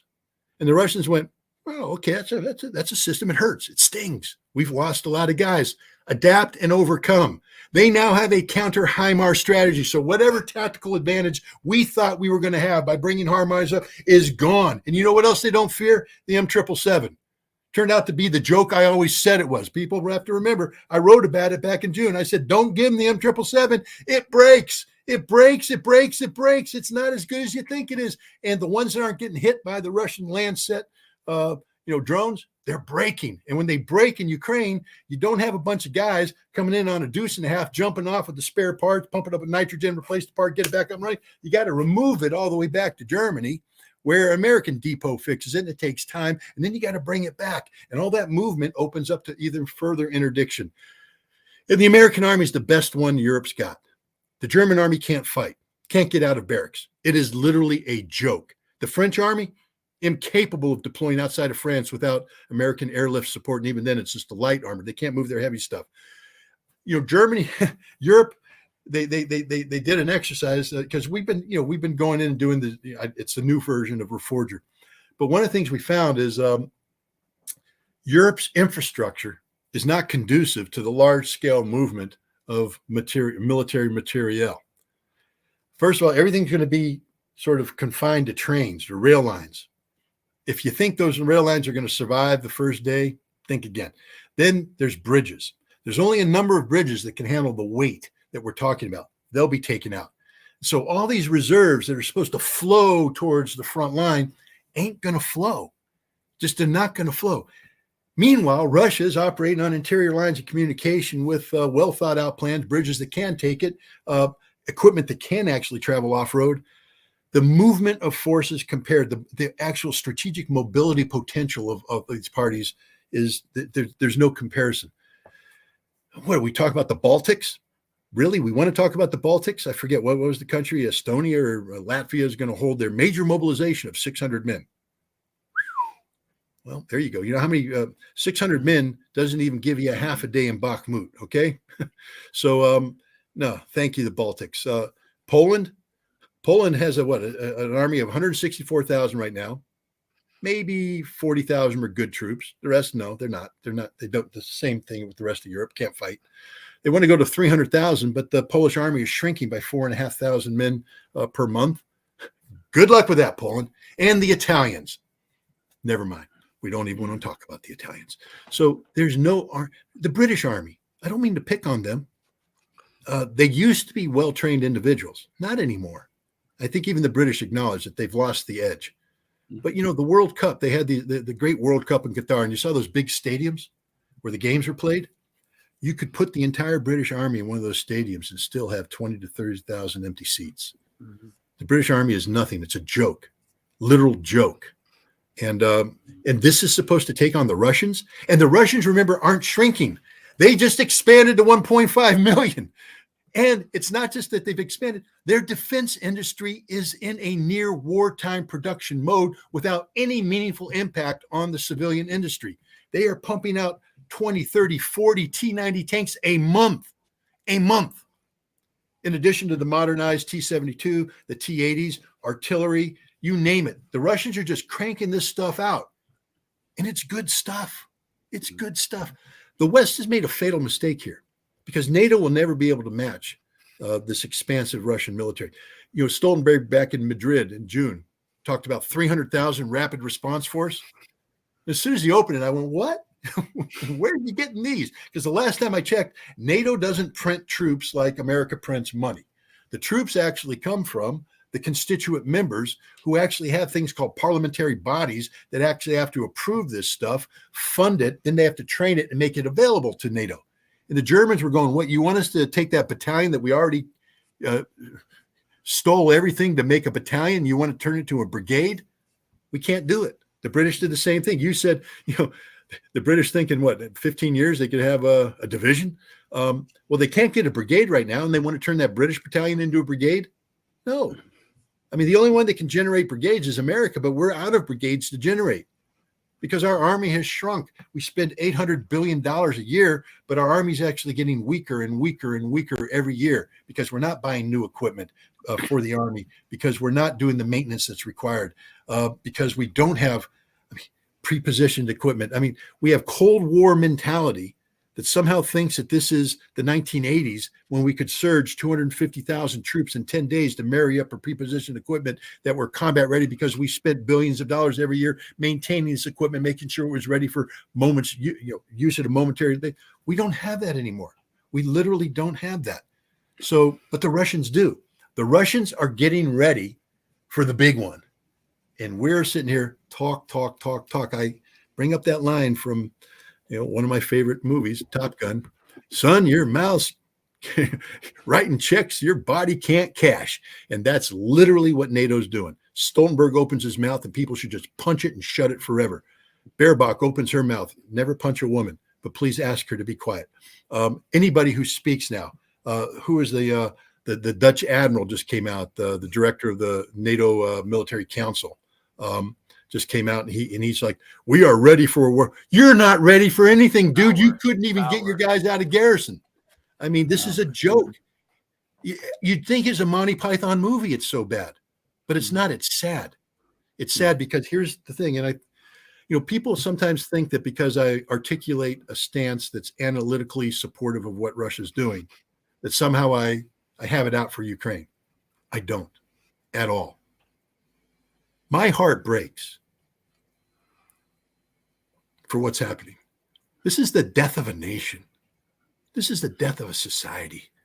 This is death of people, human beings, mothers, children, sons, grandfathers, fathers, uncles, aunts. They are dying right now and they are suffering. And the only people to blame is the collective West, the United States, everybody who has allowed this nation to be sacrificed in the sick cause of trying to defeat and dismember Russia. And what is the crime Russia has committed? They had a president who stood up in 1999 and said, I will not allow my nation to be destroyed by the West. We will no longer play the role of submissive, colonial, pathetic pet to the Western economic rape that's taking place. We refuse to play that game anymore. But he didn't say, I want to compete with the West. He just simply said, I want Russia to rise up and live. And we can't even allow Russia to do that. And we're willing to sacrifice Ukraine for this perverted cause. I dream about war crime tribunals someday, and I'd love to have Michael McFaul up there, and I'd love to have Barack Obama, and I'd love to have every single one of these people who have allowed the United States to embrace these horrific Fiona Hill. We can go on, all what I call the Putin whisperers, all these so-called Russian experts who have built their resumes on nothing other than articulating the same tired argument that Vladimir Putin is a dictatorial autocrat. He is not. That Russia is a expansive imperialistic power. It is not. Go to Russia, visit Russia, meet the Russian people. You'll fall in love with them because they're good people. It's a good country. They have a solid history. They have great culture. They have a religion that they believe in. I don't say that I'm Orthodox and all that, but they believe in it, and you have to respect that. You have to respect their faith. You have to respect their history, respect their culture, respect them as people. And we don't. We don't. All the things we demand of us as Americans. You have to respect us as Americans. Okay, earn it. Earn it. What have we done for the last decades? We've destroyed ourselves morally by engaging in illegal wars of occupation and aggression throughout the Middle East. We've destroyed our reputation by not standing for anything, especially arms control. We've withdrawn from all the treaties that matter. We lie about the one treaty that remains. We are literally the epitome of all that one could say could possibly be wrong with the country. And we don't even begin to talk about what we see on the streets here. I can go 5 minutes right now and find hundreds of homeless people in the streets of Albany, and that's nothing to compare to what's going on in the big cities around this country. I can find entire neighborhoods that are boarded up because of poverty, because of drugs, because of the fear that's brought by a society that doesn't care for them. They've been abandoned by the American dream. And yet we have the gall to lecture Russia for standing up and rebuilding a country that we destroyed in the 1990s. It sickens me. It sickens me. You know, I'm not going to pretend that Russia's perfect. It's not. Find a Russian, they'll tell you it's perfect. They won't. Russians are like anybody else. They can tell you what needs to be fixed, but they love their country and they have a reason to love their country. It's a country worth loving. Unlike what's going on right now, we are sacrificing Ukraine. And again, I'm going to get emotional, but it breaks my heart. Can I ask, because a question I've often wondered, which is about why is Ukraine fighting the war in the way that it is fighting it? Why are they holding on to every millimeter of territory in the way that they are? Why are they going for these extraordinary counteroffensives? Is it because Zelensky is overrated? Is it because he doesn't know what his job is?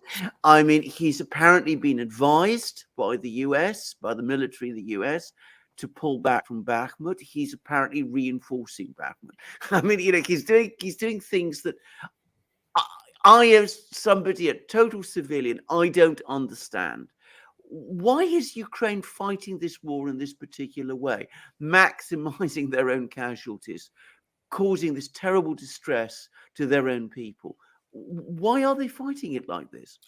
Well, I think we need to be honest and say that had the United States not led the collective West, to use the term that Russia has used, it's an accurate term, to mobilize in support of Ukraine, Ukraine would have lost this war last summer because the Ukrainian military was being ground down to nothing. I said in June that I thought that they had suffered over 200,000 dead, and I believe my numbers are accurate. And they had suffered, additional wounded, and their equipment had been ground down to nothing. All these tanks and everything that they had, it's gone. But we breathed life into them. But that life comes with a cost. Let's remember, Lloyd Austin, when he came back in May from Kiev and he spoke in Moscow, said straight up, he didn't say we're trying to get the Ukrainians to win. He said we want to inflict pain on Russia. All right. So that's and right there, every Ukrainian should have went, what?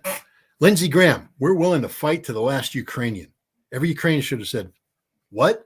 I thought we were trying to fight for the last inch of Ukrainian soil. I thought we were trying to fight for Ukrainian sovereignty. I thought we were trying to fight for territorial integrity.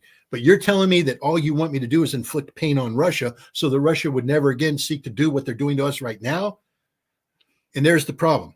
Zelensky is the guy that has to maintain the facade of the potential of Ukrainian victory in order to continue to receive the money.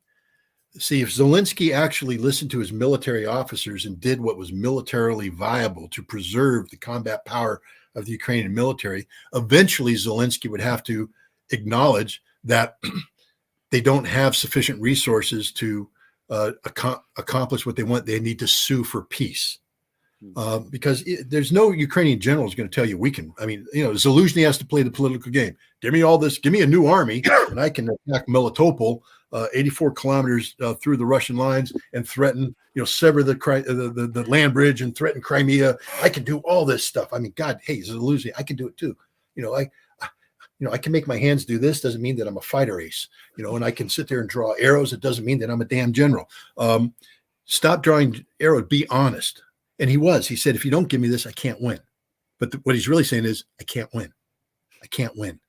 But he can't say that because the second you say that, you don't get the equipment. And if you don't get the equipment, you really can't win. You're going to die right now. So there's this fight going on inside Ukraine between the Zelensky crowd.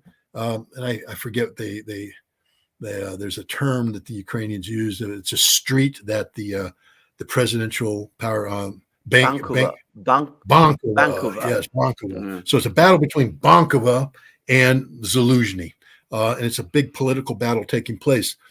And the Ukrainian army knows that if they don't bend to the political will, then they don't get the equipment they need to survive. So there's this trade-off that's being played right here.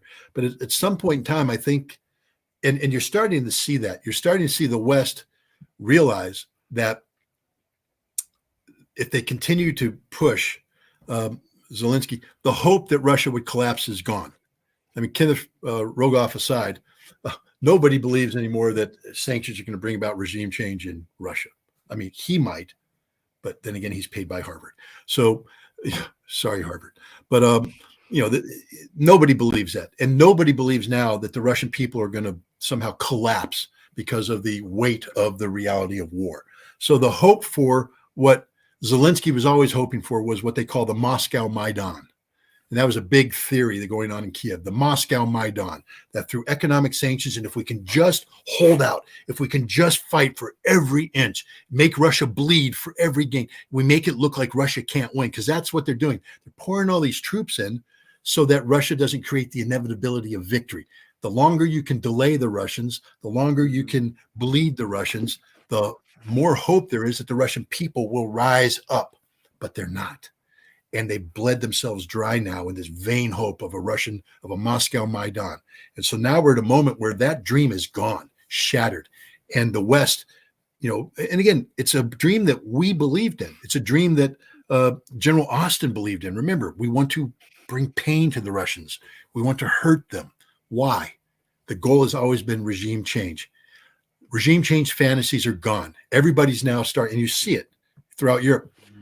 We have to start talking about how we're going to live with Russia, how we're going to deal with Putin.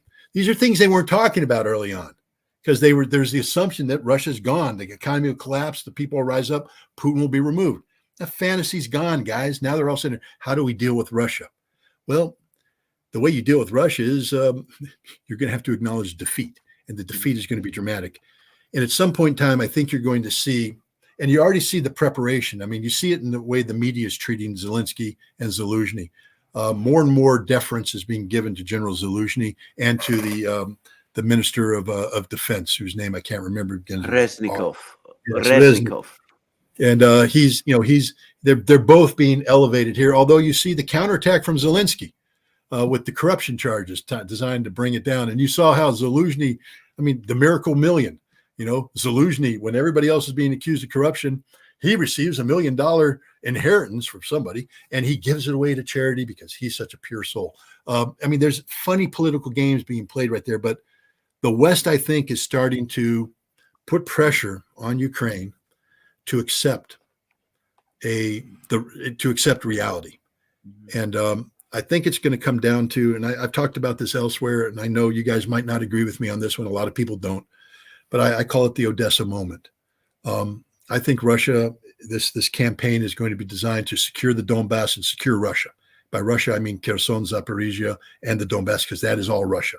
To secure it, that means to take back all that territory that is Russia, that's under occupation. They say illegal occupation of the Ukrainians, and then to push further to keep the Ukrainians out of artillery range, and in the process destroy the Ukrainian military. I also believe that Kharkov is at risk. I think that in order to secure Lugansk, you can't allow Kharkov to exist as a Ukrainian entity. So Kharkov is at risk, and they'll be pushing further into Sumy. They're going to do all that. They have forces sufficient to that task because they'll be destroying the Ukrainian military in the process. And then there's going to come a point in time, I believe sometime in midsummer, where Russia will have accomplished this, and they're going to pivot, and they're going to be looking towards Odessa, and Ukraine will have nothing left to defend.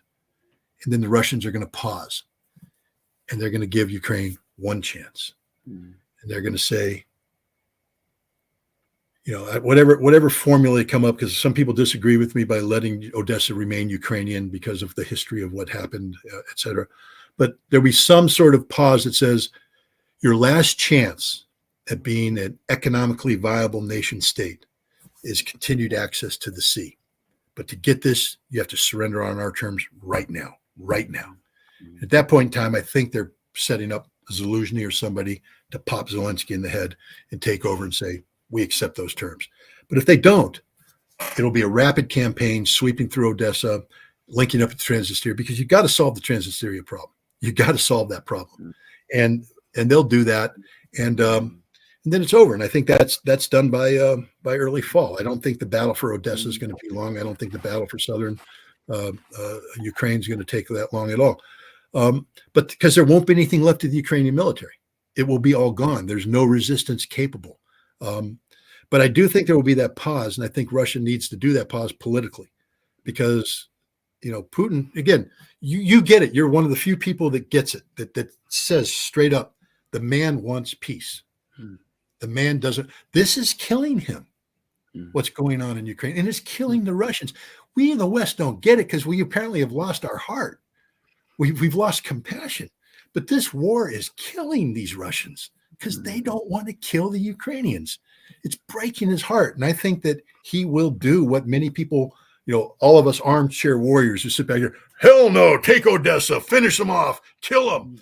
I think Putin, the humanist, is going to sit there and wipe away a tear and say, no, stop, give him a chance, give him one last chance. And, there was an interesting interview I just saw with the Ukrainian politician that had his face pockmarked. I can't remember. Yushchenko. Yes, he did an interview, and he was talking about a discussion he had with Putin. But it was amazing because what he was describing was a man who came into a cabin and warmed his hands on the fire and talked about the tiles. And he said, they talked about, could he get a set of these tiles so he could build a Ukrainian stove in his home that he's building? This is a man. This isn't a machine. This is a man with a heart, a man with a sense of history, with a sense of moral responsibility, with compassion. And that man, I think, is going to give Ukraine one last chance to survive, one last chance. But who knows? Because I draw that upon that interview he had with the Hungarian journalist during the Valdai conference, when he alluded to Odessa as either being the key for peaceful resolution or the end of Ukraine. But as you have acknowledged, a lot has transpired since that time, and Putin seems to have hardened his stance. So my Odessa moment may actually be derived in a past that's no longer relevant, that Russia may have made an even harder decision that will just sweep through and do all that. I don't know what the future is, except to say that this war ends on Russia's terms and only Russia's terms. Can I just say, in support, in reinforcement of what you just said, I have had many emails from Russians who tell me, very, very difficult for us to wage this war. People talk about us, waging an unconstrained bombing war, for example. Very difficult for us to do that in Ukraine, because for us, even if not for the Ukrainians, we remain a fraternal people. Now, you may find that sentimental or romantic perspective, but I still think a lot of Russians hold to it. And of course, an awful lot of Russians continue to have familial connections with Ukraine. And that's, yeah, exactly. And that's not to be underestimated.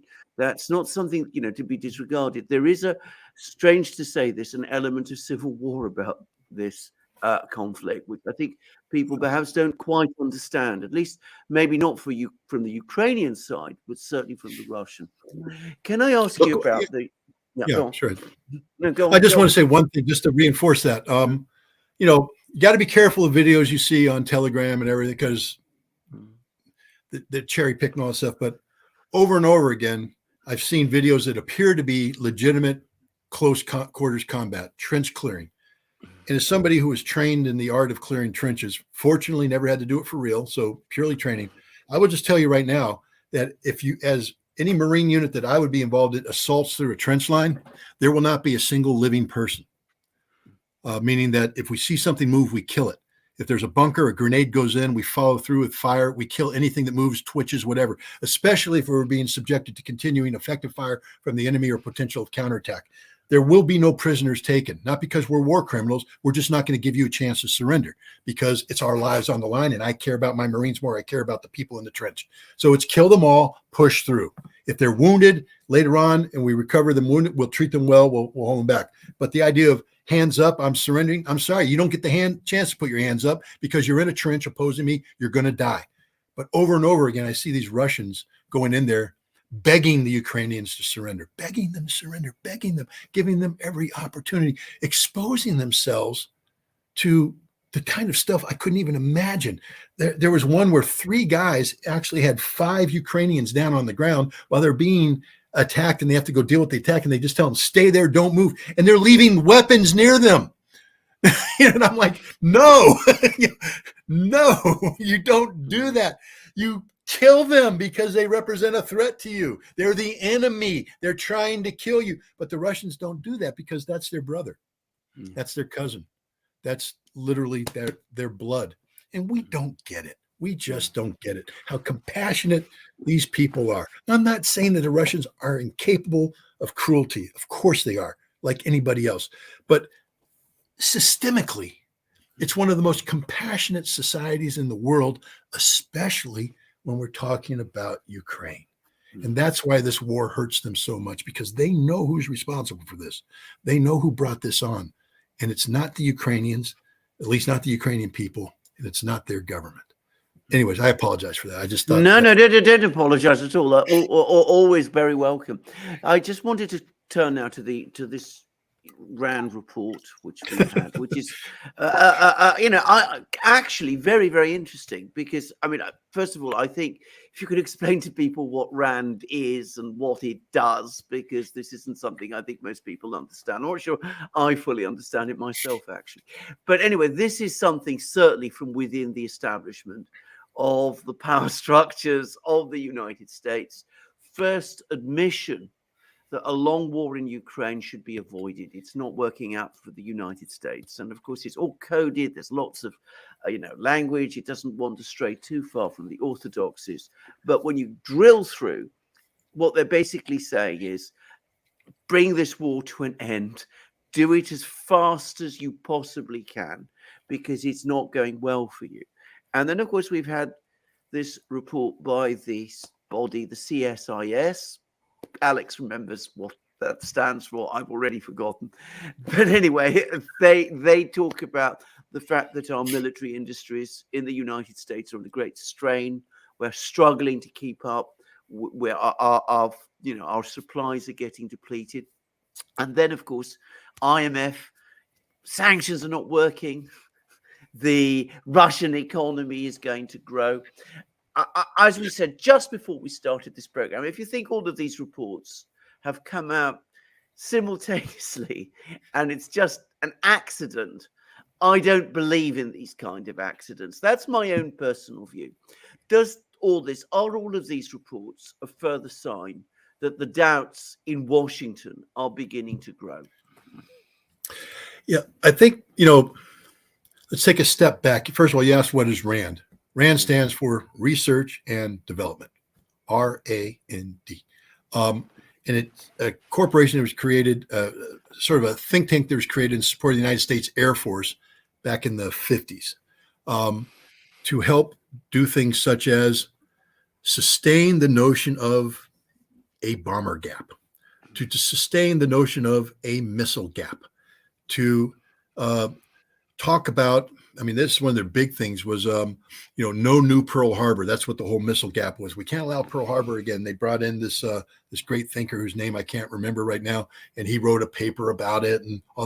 But the bottom line is, it was used by the Air Force to promote an intellectual foundation of thought that was designed to influence political leaders into funding programs that the military wanted.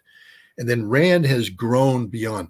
Remember this, RAND doesn't write anything for the benefit of intellectual development. RAND only writes things to service the customer. And the customer has grown from the U.S. Air Force to the U.S. government.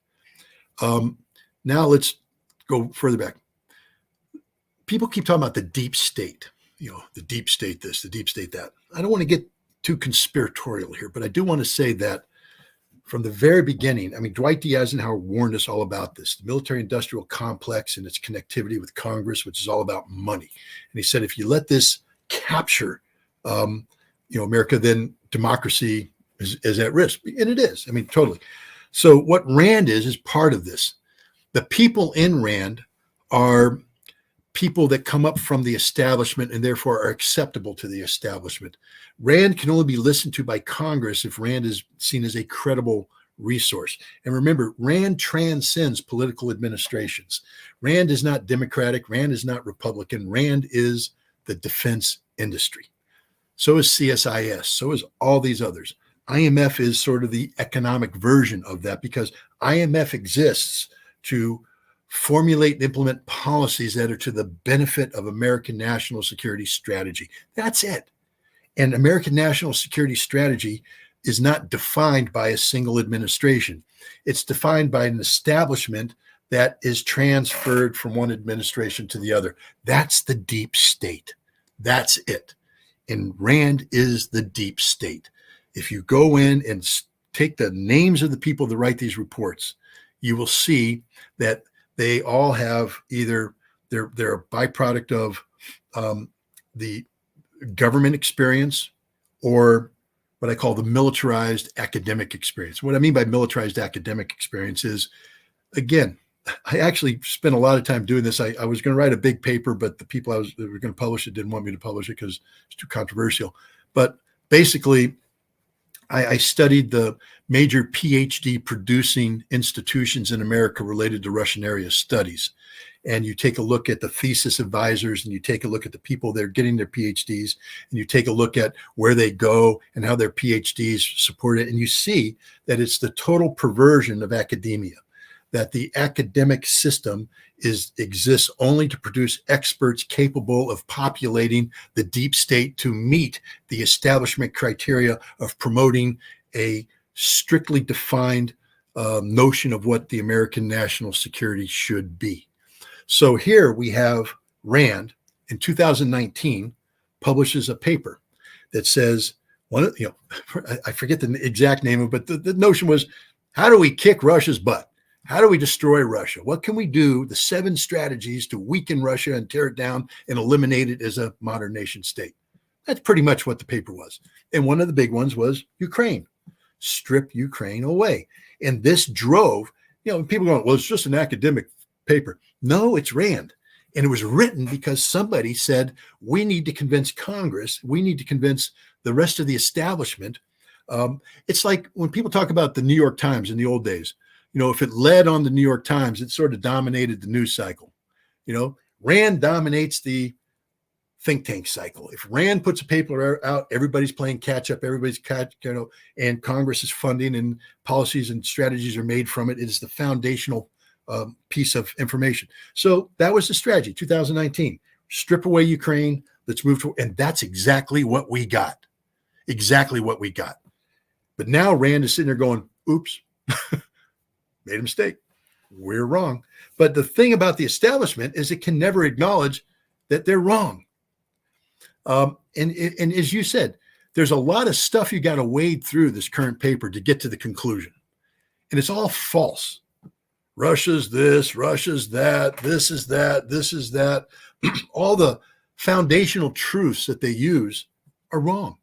Every single one of them. I've taken it apart. Again, I don't know who would want to publish that paper, but I've spent a lot of time just taking it apart piece by piece. But they get to the conclusion, which is we can't win. We got to get out of this thing now.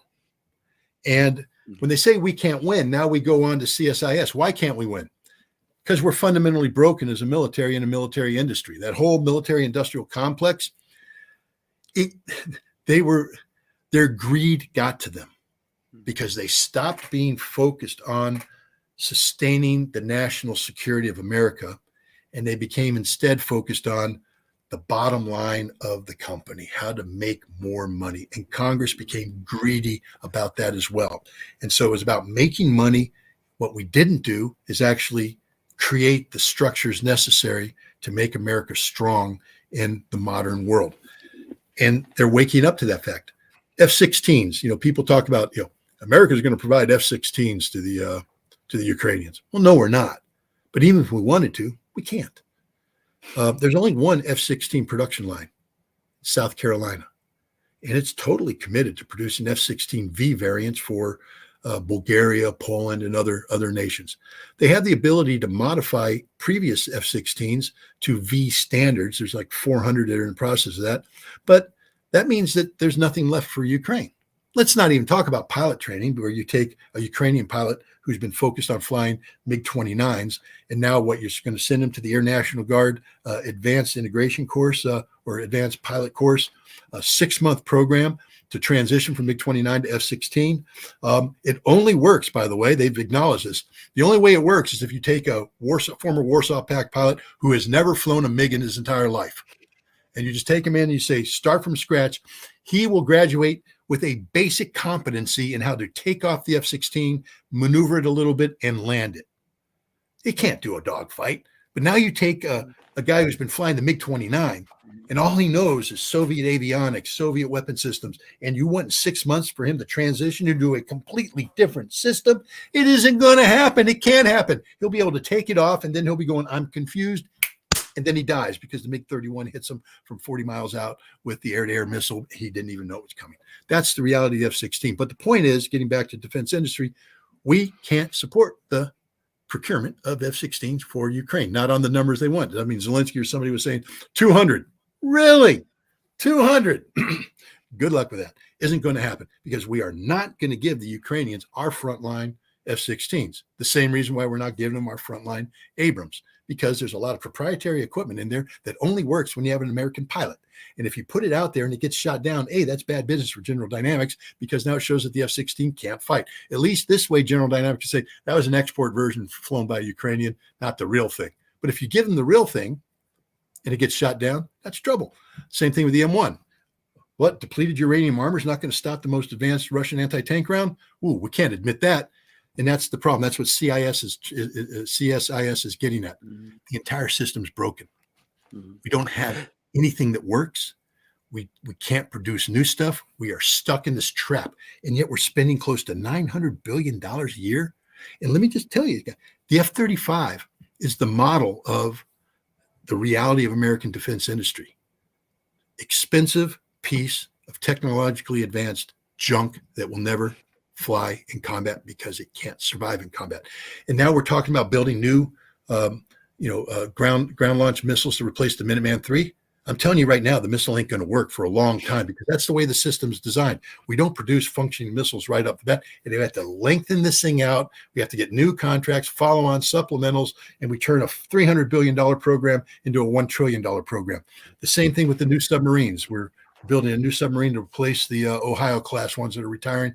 I forget the name of the new submarine, but it's not going to work. It's going to take forever to come up. And then it becomes so expensive, we can't buy them in the numbers we want to buy them in. This B-21 Raider, good luck with that, guys. It's literally the bomber version of the F-35. It ain't going to work. That's the reality of the American defense industry and the system. It is fundamentally broken because it's been overcome by politicized greed. What the Russians have done, and done successfully, and nobody focuses on this, is they transition from state-controlled defense industry under the Soviet times, where people can talk about waste, but I'll tell you what, Sadovnikov, the head of the Vodkin's factory, got a couple heroes of Soviet labor. Why? Because he was given a task of producing one of the most technologically advanced solid rocket motors in missiles in the world that had never been done, and he did it that quick, got it out in the field, and it worked. And it worked. That's the way the Soviets did it. Was it as efficient as us? Who cares? They produced a system that worked the first time around. And now they've transitioned that into joint stock companies, which is sort of this interesting combination of state run defense and private enterprise. So there's a lot of flexibility and some profiteering involved, but not like ours.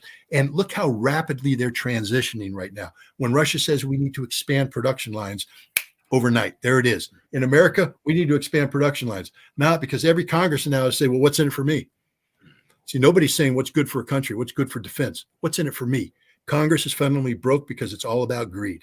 And as soon as the money, you start talking money of this level, no congressman's going to sit there and say, we're going to let all that money go down to South Carolina. I need a production line built in Long Island. I need a production line built in, Wisconsin. And then we're broke. And that's what CSIS is saying. And then IMF is coming up with the reality that sanctions just aren't working. And I encourage everybody that is involved in energy intelligence to focus on the IMF report and what that means, because all of your fundamental basic assumptions about Russian energy are wrong. They're based on fundamentally flawed principles. I mean, Russian economy is pegged at $70 a barrel. No, it's not. Actually, really, it's not. That's sort of a myth that's been created. I know some Russians said, well, we did our budget. But why then, if that's the case, did the Russians get $38 billion in addition to their budget? They received money beyond the budget. Well, that's temporary. It's temporary because they're selling oil.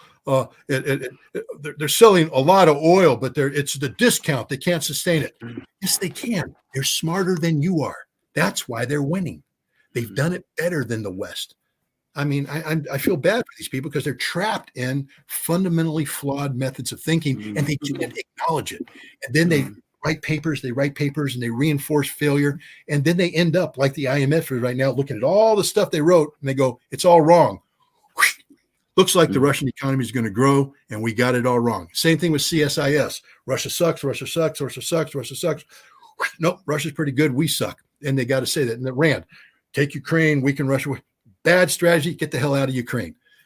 And they're all happening now because it's like, Russia was nipping away.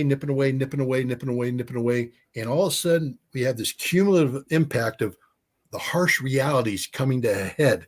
And everybody's going, holy cow, we were all wrong. And now what we need is for these intellectual think tanks, this information has to be filtered down to the politicians and the political bodies, and eventually will filter back up. And the Tony Blinkens of the world and the Jake Sullivans of the world are going to meet with these people and be told the harsh truth that your policies are fundamentally wrong. They're bad for net security, and we got to get out of this thing now. And here's the thing. We still think we can get out on our terms. That's the epitome of hubris and arrogance, that even though we got everything wrong, somehow we're going to convince the Russians to accept our terms. Putin's beyond that. If Putin provides, if this Odessa moment occurs, it's because Putin wants it to occur, not because America wants it to occur. But this war only ends the way Russia wants it to end. That's a statement of fact, absolute fact. Do you think this Rand report, this Rand Corp report, this CSIS report, are they a turning point in the way America? And when I say America, we understand what I mean by America. I don't mean the American people. I mean, the elite decision makers are going to approach this war. That from now on, it's now no longer a question of victory. It's a question more of damage limitation, if I can put it in that way. Yeah, that's the mode we're in right now. We're basically in. Look, what we are in today, right now, is Vietnam, 1973. Where we're going to announce victory with honor when it was victory. It wasn't a victory and there was no honor to it. And then we spent the next 2 years preparing for what we knew was going to happen, which is the defeat of the South. It's not going to take 2 years, but we're now at the point where we're trying to figure out how to call it victory with honor and then get the heck out of there. And I also think there's going to be significant blame transferal to Ukraine, which is the ultimate insult, because we can't say we were wrong. This is going to be about the failure of Ukraine, and we see the direction they're heading, the exposure of corruption, the widespread corruption. We thought the Ukrainians were spending the money we gave them wisely. No, we never thought that, but that's okay. We'll pretend that we thought that. But now it's coming out that, for every $10 we gave, $7 went to corruption, only $3 made. And that's why the Ukrainians failed. We believe the Ukrainians put 100% effort into winning this war. It turned out they weren't. They were corrupt. They were inefficient, incompetent, and we were betrayed by the Ukrainians. That's the next thing that's going to happen. We were betrayed by the Ukrainians, when the reality is we betrayed the Ukrainians. I wonder if we can go back to what we were talking about at the beginning of the program, which is arms control, because the other thing that I noticed about the RAND report, now this may be that this is an alibi now, but they are, for the first time, seem to be addressing the danger of nuclear escalation, and the fact that if this thing isn't handled properly, if we go on trying to escalate and fail, then there is absolutely no end point to which this cannot go. And I find that interesting because it's the first time, again, where I've seen people from the United States at this sort of level who are starting again to worry about the dangers of nuclear conflict. And do you think this could be, when this is all over, that we're going to find ourselves back in that kind of situation that we did in the late 60s, where there was again an unsuccessful war, Vietnam, and we saw arms control begin, and we started to get the negotiations, and we got the SALT I treaty, the ABM treaty, SALT II, eventually culminating in the INF treaty? Are we perhaps at just the early starting points of this? Well, the interesting thing is, you take a look at the two main authors of this new RAND report. One of them, the male, actually came into government through the State Department as an arms control specialist. So he's somebody who's familiar with arms control back when we actually were doing some arms control. And I think it's interesting that they picked him to be the co-author of this report, because I think a decision was made that we have to get back to the business of arms control. And I think there's a growing recognition of that. But here, again, the problem now is, how do we, arms control is like a giant ship. I mean, if anybody's ever been on a cruise, and watching the cruise liner pull into port, you start slowing down way out at sea, and you come in, there's huge momentum, and you come in and you just slowly move up and all that. But the idea that a cruise ship's going to come in and park itself doesn't happen. Arms control is this giant ship that has momentum, and you get it going in a direction, and then you slowly move it and alter it to meet negotiating realities, etc. But it doesn't just go like this overnight. Well, we have slowly gravitated away from genuine arms control, and we're now navigating in a direction that says we support arms control only when it gives unilateral advantage to the United States. We no longer believe in arms control that's mutually beneficial. We want the Russians to concede every point to us. We refuse to talk to them unless they concede every point. And what the Russians have done is what Vladimir Putin warned about. I think it was in 2018 when he gave the speech where he said, he pulled out of ABM, you're talking about INF, and we warned you about this. Are you listening now? Greatest line ever. I mean, are you listening now? And what he did is he said, these are all the new weapons we're deploying, which you have no answer to, by the way, and we don't. So the Russians right now literally have they don't brag about it, but they do have first strike capability. We don't. The Russians don't want to exercise it, and they're purposely keeping their policy away from that. Although some Russians are talking about let's transition into first strike capability to match the American policy, which is one of the most dangerous things in the world now, because you have both sides of first strike, which means that it's actually, it's worse than launch on detection. The problem with launch on detection is oftentimes the detection is wrong, false, and so you detect something, you launch, we all die. But we don't have any. We got to get the ship back in the right direction, which means, one, we have to convince ourselves of the importance of that. And that's what the importance of the RAND study is, that it actually, for the first time, has people saying we need to get back into the serious business of arms control. Mm-hmm. I believe that if we sit down with the Russians seriously, that it is a self-correcting problem. And what I mean by that is the fantasies of the United States of sustaining unilateral nuclear advantage are over, because we've ceded that a long time ago. We're now in the business of trying to get the Russians to come down to our level instead of us sustaining our level. And it's a self-correcting problem. The Russians aren't going to surrender. It will be done through negotiations. And the thing about negotiations is bad negotiators are identified early on and are replaced by good negotiators. And what defines a good negotiator isn't just the ability to articulate the policy directed, but to work with their counterparts to come up with an adequate, mutually satisfying compromise solution. The Russians are very good at this. We need to relearn this. We need to retrain a cadre, but we need to get the people at the table. And that's what is important about this. But we have betrayed the Russians so bad. I mean, we literally, they just don't trust us anymore, and they have no reason to trust us. But the good news is they have people like Anatoly Antonov, who understand that no matter how much we being Russia, how much Russia has been betrayed, they have no choice, because an arms race is fatal to everybody. Remember what I said early on when I said, and I'll say it one more time, not you guys, but anybody watching, thank me next time you meet me. Shake my hand and say, thank you for saving the lives, my life, the life of my grandchildren. Because that's what I did.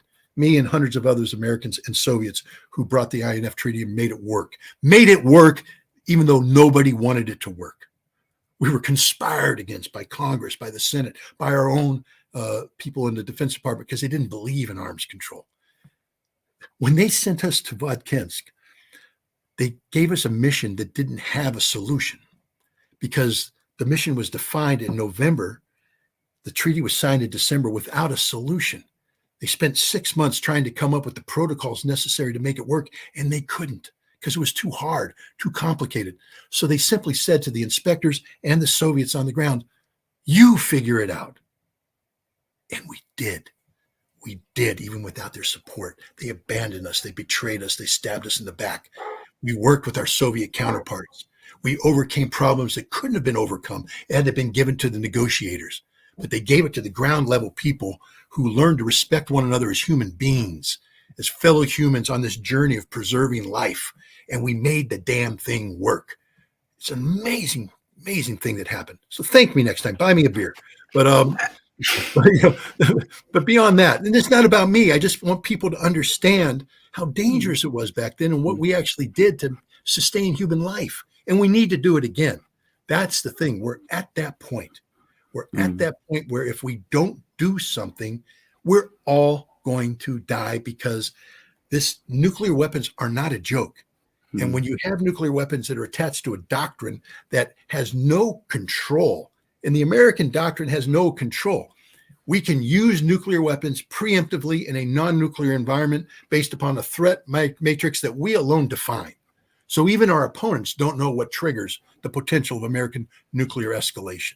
And we have built a series of weapons that provide us with the notion of a winnable nuclear war. We're going through the same thing. This reminds me again, when I studied Rand Corporation early on, they had all these game theorists, game theory about winning a nuclear war. Albert Wolfstetter was the guy I was talking about. He's the guy who wrote some of this basic stuff. And there's another guy, big game theory, Schlesinger or something like that. But these guys actually came up with the notion that we can win a nuclear war. How? By only suffering 100 million dead. That's not a big deal. America will take 100 million casualties. But because we destroyed the Soviet Union's ability to survive as a modern industrial state, it's victory. That ain't victory. That's a loss. We have guys today saying the same thing. Saying the same thing. The people who reside in Sandia, in Lawrence, Livermore, people who work in any myriad of these think tanks that have rose around like mushrooms around Washington, D.C. They're saying the same sick fantasy about a winnable nuclear conflict. Ladies and gentlemen, there's no such thing as a winnable nuclear conflict. One nuke is used, it's all over. It will set off a string of reactions that will eventually result in everything dying. We have to stop this now. And that's why the Rand report is so important, because for the first time, we have not just the fringe of the deepest of the deep state, the center of the deep state, the heart, the brain is saying we need arms control. Yeah. Now what we have to do is prevent the world from committing suicide while this kernel of thought germinates and grows and grows and grows until the entire establishment says we have to get back to arms control. Yeah. And then we have to hope that the Russians are willing to sit down at the table with us. Scott Ritter, you said we should thank you, and I certainly do thank you, both for what you did with the INF Treaty and for answering all my questions. I think this is the point where I'm going to stop, but I'm going to hand over to Alex, if you can be a little longer. We've gone on quite a long time, but I want to see what Alex has to say. Well, I mean, I'm just going to throw it at you, Scott. How much time do you have to answer a few questions? I know we've been going for about two hours and 10 minutes. Do you have... Put it this way. I'm on the Duran. All right. So I'm here as long as you guys can tolerate my nonsense. Okay. I'm on the Duran. So, people keep telling me, I have to tell you, you guys, maybe you know how popular you are, but over and over again, people, when are you going to go on the Duran? You got to go on the Duran. You got to go on the Duran. And I'm like, it's not my choice. But you guys invited me, and I'm grateful for the opportunity. And so if you got questions and you think that I'm not babbling incoherently, ask your questions. I'm ready. I'm here for you guys. Okay, great. We've got questions from all of our viewers, and I'm going to try to get to as many as I can. We'll try to knock these out as best we can. There are a lot of questions, and we don't want to keep you here on the show all day, Scott. Either we respect your time, and we know that you're a very busy man. Actually, one of the super chats, which I just forgot who sent it, but one of the super chats was, "Hey Scott, how do you go on so many shows? Where do you find the time?" Well, I forgot who sent that, but I remember it because it was an interesting question.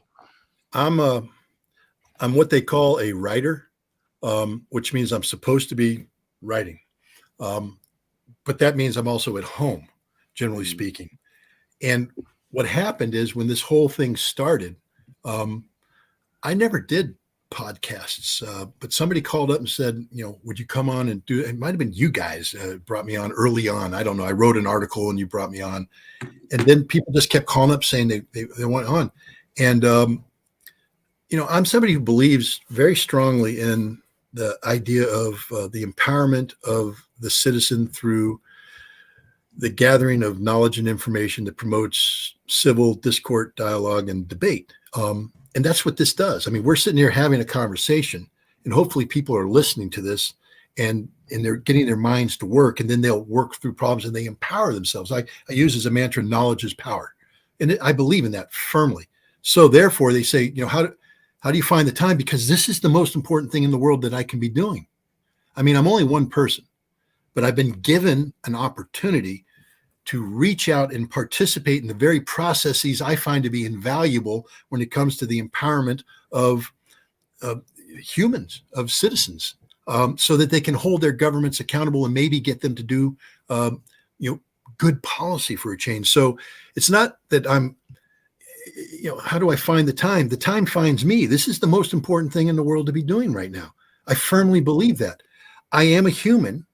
There is only so much. My voice will probably give out at some point, not right now, but eventually. I think a lot of people noticed I had a huge cough a while ago. I literally drove myself almost to the grave by doing this kind of work, and I have to watch out for that. I have to learn how to ratchet back and all that stuff.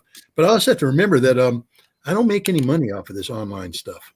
I only make money by writing, and so at some point in time, I have to find the balance between doing what I think is one of the most important things I can be doing, which is talking to people such as yourself, getting out to as many different audiences. Because that's the other thing. Some people said, well, Scott, you're repeating yourself. Yeah, because we're talking during a specific time frame where specific issues are important. But the Duran audience is not necessarily the same audience as a German blogger, or the same audience as a Russian blogger, or the same audience as another American blogger. And so it's imperative, for me at least, to get my message out, not my message, to get the process of discussion and debate and dialogue out to as many different people as possible. That means appearing on whatever responsible. I'm not going to say respectable, because who am I to determine what's respectable? People who are responsible in terms of their questions and their approach. If they ask me to come on, my policy so far is to say yes. But I do have to remember, I mean, and if you allow me just one thing, I put a lot of time into these podcasts, and I don't get any money from it. I'm not asking for any money, but I do have a Substack, scottritterextra.com. And if you guys think it's important for me to be on something like this, then you got to help me out, because the day that comes where in order to pay the bills, I have to turn off the computer podcast and start writing papers nonstop. That's what will happen. So if people think me being on shows like this is worthwhile, please, go to my Substack. It doesn't cost you anything. You can actually subscribe for free. But if you think this is good, help out a little bit so that I can continue to do this, because the will to do this can only be matched by the ability to continue doing this by paying a mortgage and, paying heating bills, etc. So that said, I answered it, and I gave my stupid little pitch, what I hate to do, but it's a reality. I mean, the bottom line is these things don't happen. You guys know, the realities of trying to sustain something like this. I am a subscriber, by the way. Just to let you know. We'll put a link to the Substack as well as a pinned comment down below, so everyone can find you on Substack as well. Let's see. I'll try to do a better job, Alexander, because if you're subscribing, I now know that I have a harsh sharp intellectual mind reading it. I got to be much more careful about my typos. I've been publishing stuff quickly, and people are like, you have a typo. Sorry. It happens. Let's see. From Gail, is BRICS the new NATO for Russia? What will that look like for World War III? Well, first of all, BRICS is I wouldn't call it the new NATO. BRICS is the counter to the G7. BRICS is economic in nature. Remember, the G7 is pretty much the economic arm of the same political, geopolitical group that NATO is from. So G7 policy is the economic policy of NATO. BRICS, even though it hasn't come, what we're seeing is the expansion of BRICS. We're starting to see it populated by nations that are part of the Shanghai Cooperation Organization. So even though there's not a direct relationship between SCO and BRICS, it's becoming that way, so that BRICS sort of becomes the economic version. But the SCO isn't a military organization. There's the CSTO, which is the Commonwealth States Treaty Organization. That's not even a NATO equivalent. There is no NATO equivalent out there. NATO is a unique insult to the world. A defensive alliance that isn't a defensive alliance. It has no purpose other than to promote wars of destruction designed to create justification for the continued funding of the respective defense industries of Europe and the United States. That's it. There is no equivalent of that out there, thank goodness. So BRICS isn't going to be the equivalent of the G7, because BRICS isn't attached to the kind of militaristic aggressive policies that are out there. The SCO is about the Trans-Eurasian Economic Union. That's what their focus is on, economic growth. And thank God, because eventually NATO will collapse. I believe this in all my heart, sooner rather than later. And when that happens, it won't be replaced by the opponent rushing in with a thing. It'll be replaced by an opponent that says the key to world peace is a law-based international order founded in the principles of the United Nations Charter, and we are promoting a multipolarity vision of global economy, where the United States isn't dictating the terms of economic coexistence to everybody, but the world is making its own terms based upon what's best for everybody, not one. All right. Jetset.1 says, Scott, how many T-14 armadas has Russia produced to date? That is a classified number. And if I knew, I would tell you, but I don't know. But the answer is very few. I think maybe a battalion's worth, which might be under 50. It's a tank that isn't conducive at this point in time to mass production. It's a tank that so far has been produced, one at a time on assembly, and because of the demands of this conflict, the Russians, I think rightfully so, have made a decision not to try and mass produce the T-14, which would result in smaller numbers of tanks, but to mass produce the T-90, which is a very, very good tank. And so they're cranking out 20, 30, 40 of these a month. The T-14, I think they might even hit the pause button. There's some talk that T-14 units have moved into the special military arm. I think if the Russians were smart, the T-14 would stay in a barracks area by Moscow and be painted up pretty to parade around. But I'm not a Russian general, but the T-14's not. It might be the tank of the future, but it's not the tank of the present. Angry Rawhawk says, Scott, I forgot to ask you this in our Q&A yesterday. Where does Too late. this? Well. Okay. Well, I'm joking. Angry Warhawk also wants you to plug his channel, by the way. And the question is, where does this idea that Russia has low quality military equipment and are generally incompetent, where does this come from? And the plug for Angry Warhawk's YouTube channel. Well, Angry Warhawk and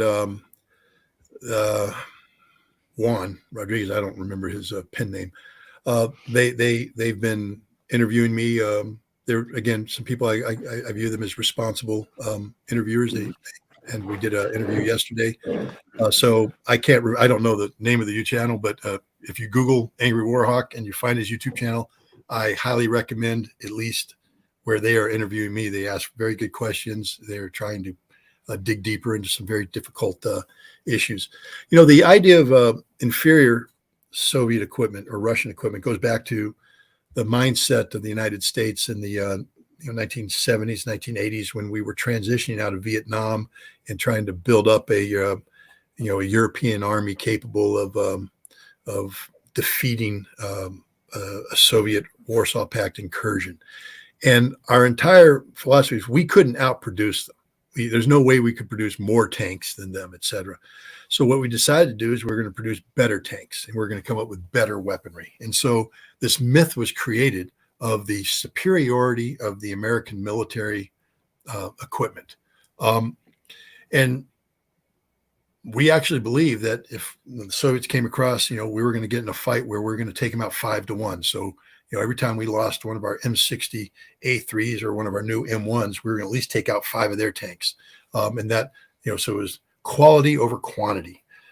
When the Cold War ended and the Berlin Wall came down, the CIA organized some teams. And I can talk about this because people have talked about this. So I'm not giving away the farm, but they worked with German intelligence, technical intelligence, and they sent teams across into East Germany to take advantage of the chaos to gain access to Russian garrisons and steal technology, either driving away with the whole system or at least taking samples, photographs, etc. And what they found was that the premise that American technology was inherently superior to Soviet technology was fundamentally flawed. See, we believed that we had an anti-tank round that could penetrate the best Soviet armor. And what we found out is the Soviet armor was better than anything we had, that we would be firing rounds that bounced off Soviet tanks. We also believed that our armor could survive the best anti-tank round that the Soviets had. And we found out that wasn't true. The best anti-tank round would cut through our armor like a hot knife through butter.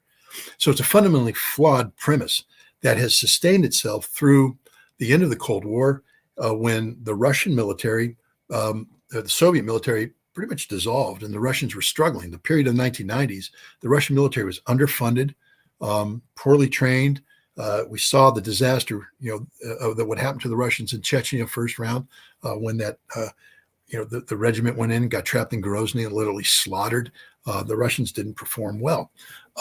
But that's separate from defense industry. The Russian defense industry is comprised of some of the best scientists the world has ever seen. And these guys never stopped doing their job. They always continued to do their research and development, and they always continued to be on the cutting edge of technology. Now, that technology wasn't immediately linked to mass production, so we didn't see it rectified and or we didn't see it manifested in what the Soviets were deploying mainstream. They were basically, for the longest time, relying on old Soviet era equipment that they were upgrading. Take a look at the T-72 and the various upgrades and modifications that have been put on that. But they've kept it there. And then as the Soviet economy began to coalesce and Soviet defense industry began to link up with these joint stock organizations, we started to see the quality of their defense material start to move out into the military. And today, believe me, the quality of the Soviet gear out there is world class.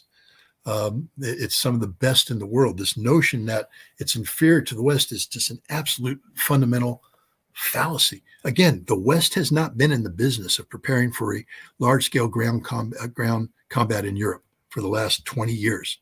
We've been focused on low-intensity conflict. And I wrote about this a while back. I said that Central Command is basically taking over the entire American military enterprise and everything that's happened to the U.S. military, from recruitment to uniform design to equipment. I mean, we spent more time in developing, IED-resistant MRAPs, which have zero utility in modern warfare, by the way. They only exist to drive on roads in Afghanistan and Iraq and take up mine and not kill everybody inside, V-shaped hull and all that stuff. We spent a lot of money on anti-IED warfare, zero utility. And all the things we're spending money on have no utility in reality. The last thing we're spending money on is advancing armored warfare. Our tanks were sitting in the barracks doing nothing because the armored units didn't train on them as for large-scale combat, because the armored units were actually being deployed overseas to meet manpower shortages in Iraq and Afghanistan as glorified infantry units. That's our reality. The Russians, on the other hand, we talked about this. They were doing the exact opposite, getting ready. Their technology has been designed solely for defeating the NATO enemy, and that technology is there, and it's not false. This is simply a continuation of the flawed arguments that were developed in the 1980s, where we said that our qualitative supremacy will allow us to think about fighting the Russians with a distinct numerical disadvantage. We were wrong, because apparently the Russians had some pretty good equipment, and they have really good equipment today. So we're wrong again to think that 14 tanks is somehow going to turn the tide of the battle. Scott, the only way it makes sense for the upcoming Russian offensive in Kharkov, do you see it that way as well? Eventually, yes, I do agree that Kharkov is the key. Not because it's the key, because to secure Lugansk, you have to take Kharkov. That's the bottom line. Right now, the front line is right on the Lugansk border, but that means that Ukrainian artillery can reach in and touch civilians in Lugansk. And the Russians have said, we're just not going to give Ukraine that option. So when they eventually push out of Lugansk, they're going to push up. And if you take a look at the artillery range, simply take a compass and draw on a map, the range of HIMARS or the range of the Caesar and all that stuff, and then see where you are and understand how close to Kharkov you are and why it's impossible to sustain a front line that close to such a major logistical hub, that you're going to need to push through Kharkov, get beyond that in order to have defensible space. So I agree that Russia's going to have to take Kharkov. A different perspective asks, I just can't see how we could win. China is defensive, so their planes have a place to land. Wouldn't they just use hypersonic missiles to take out the naval fleet and airfields? Where would they land? Understand this, that right now, Taiwan is on its own in terms of its defense, immediate defense capabilities. When Joe Biden says, yes, we're going to come to the defense of Taiwan, with what? You're going to bring American troops in. Let's take a look at how American troops typically deploy. Let's look at the Middle East. When we deploy to support either Desert Storm or Iraqi freedom, we have troops fly in on large aircraft to airfields that are friendly. So we're landing in a friendly space. The troops can come off the airplanes, load onto buses, and then be driven to a port facility, which is again friendly and allows American shipping to come in without any opposition to offload all the equipment. And then we get to sit there in a logistical base, marry up with the equipment, make sure it all works before we organize into our respective forces and move out. That ain't going to happen in Taiwan, because as the ship comes in, it will be sunk somewhere around 200 miles off the coast of Taiwan by a Chinese hypersonic missile. As the airplanes come in, they will be shot down by Chinese air defense systems that reach out and touch anything over Taiwan. Our fighter airplanes, what, they're going to launch from the carriers? First of all, how close can the carriers get without being sunk? Because they will be sunk if they get too close. So what? We're going to keep the carriers way out here, launch our fighters with some air refueling capability so they top off and able to extend a combat air patrol over for how long? Because they're sucking up fuel. One dogfight and they're done. They're going to crash in the ocean. They're out of fuel. And all the Chinese have to do is shoot down the tankers, and we can't get back to the carrier. That's stupidity. And the same thing with planes flying out of Japan. Takeoff, again, they require fuel. And dogfight uses a lot of fuel. And if you don't have refueling capability there, but the refueling capability in order to protect it is going to require its own combat air patrol. Now, we tend to practice that nowadays by throwing out 40 airplanes, and we put 12 out there. Then we have 30 airplanes doing the tanker protection, all that stuff. And the Chinese are going, that's all you got, because that's all we got. Well, they're going to shoot down those 12 because they're going to hit them with about 200. And they're going to bring the remainder of those 200 over here, and they're going to take out these guys, and we got nothing left. That's just the reality. We can't defend Taiwan. We literally cannot defend Taiwan. If we try to defend Taiwan, we will lose our entire fleet. Our Navy operates off of legacy thinking that dates back to World War II. And that's what people need to understand. The carrier battle group, which was the centerpiece of naval power projection, is a World War II era legacy that is no longer survivable in the modern world. It simply won't survive. It can't survive. The Iranians would sink all of our ships if we tried to repeat Desert Storm. The Chinese will sink all of our ships if we try to reinforce Taiwan. Commander Crossfire asks, if Russia needs to take Kharkov to protect Lugansk, wouldn't they need to protect Kharkov, and so on and so on? Isn't the whole of Ukraine or nothing? Isn't it the whole of Ukraine or nothing? Not if you destroy the entire Ukrainian army. And you destroy the Ukrainian nation's ability to sustain itself politically, economically, socially, which is what the Russian objective is.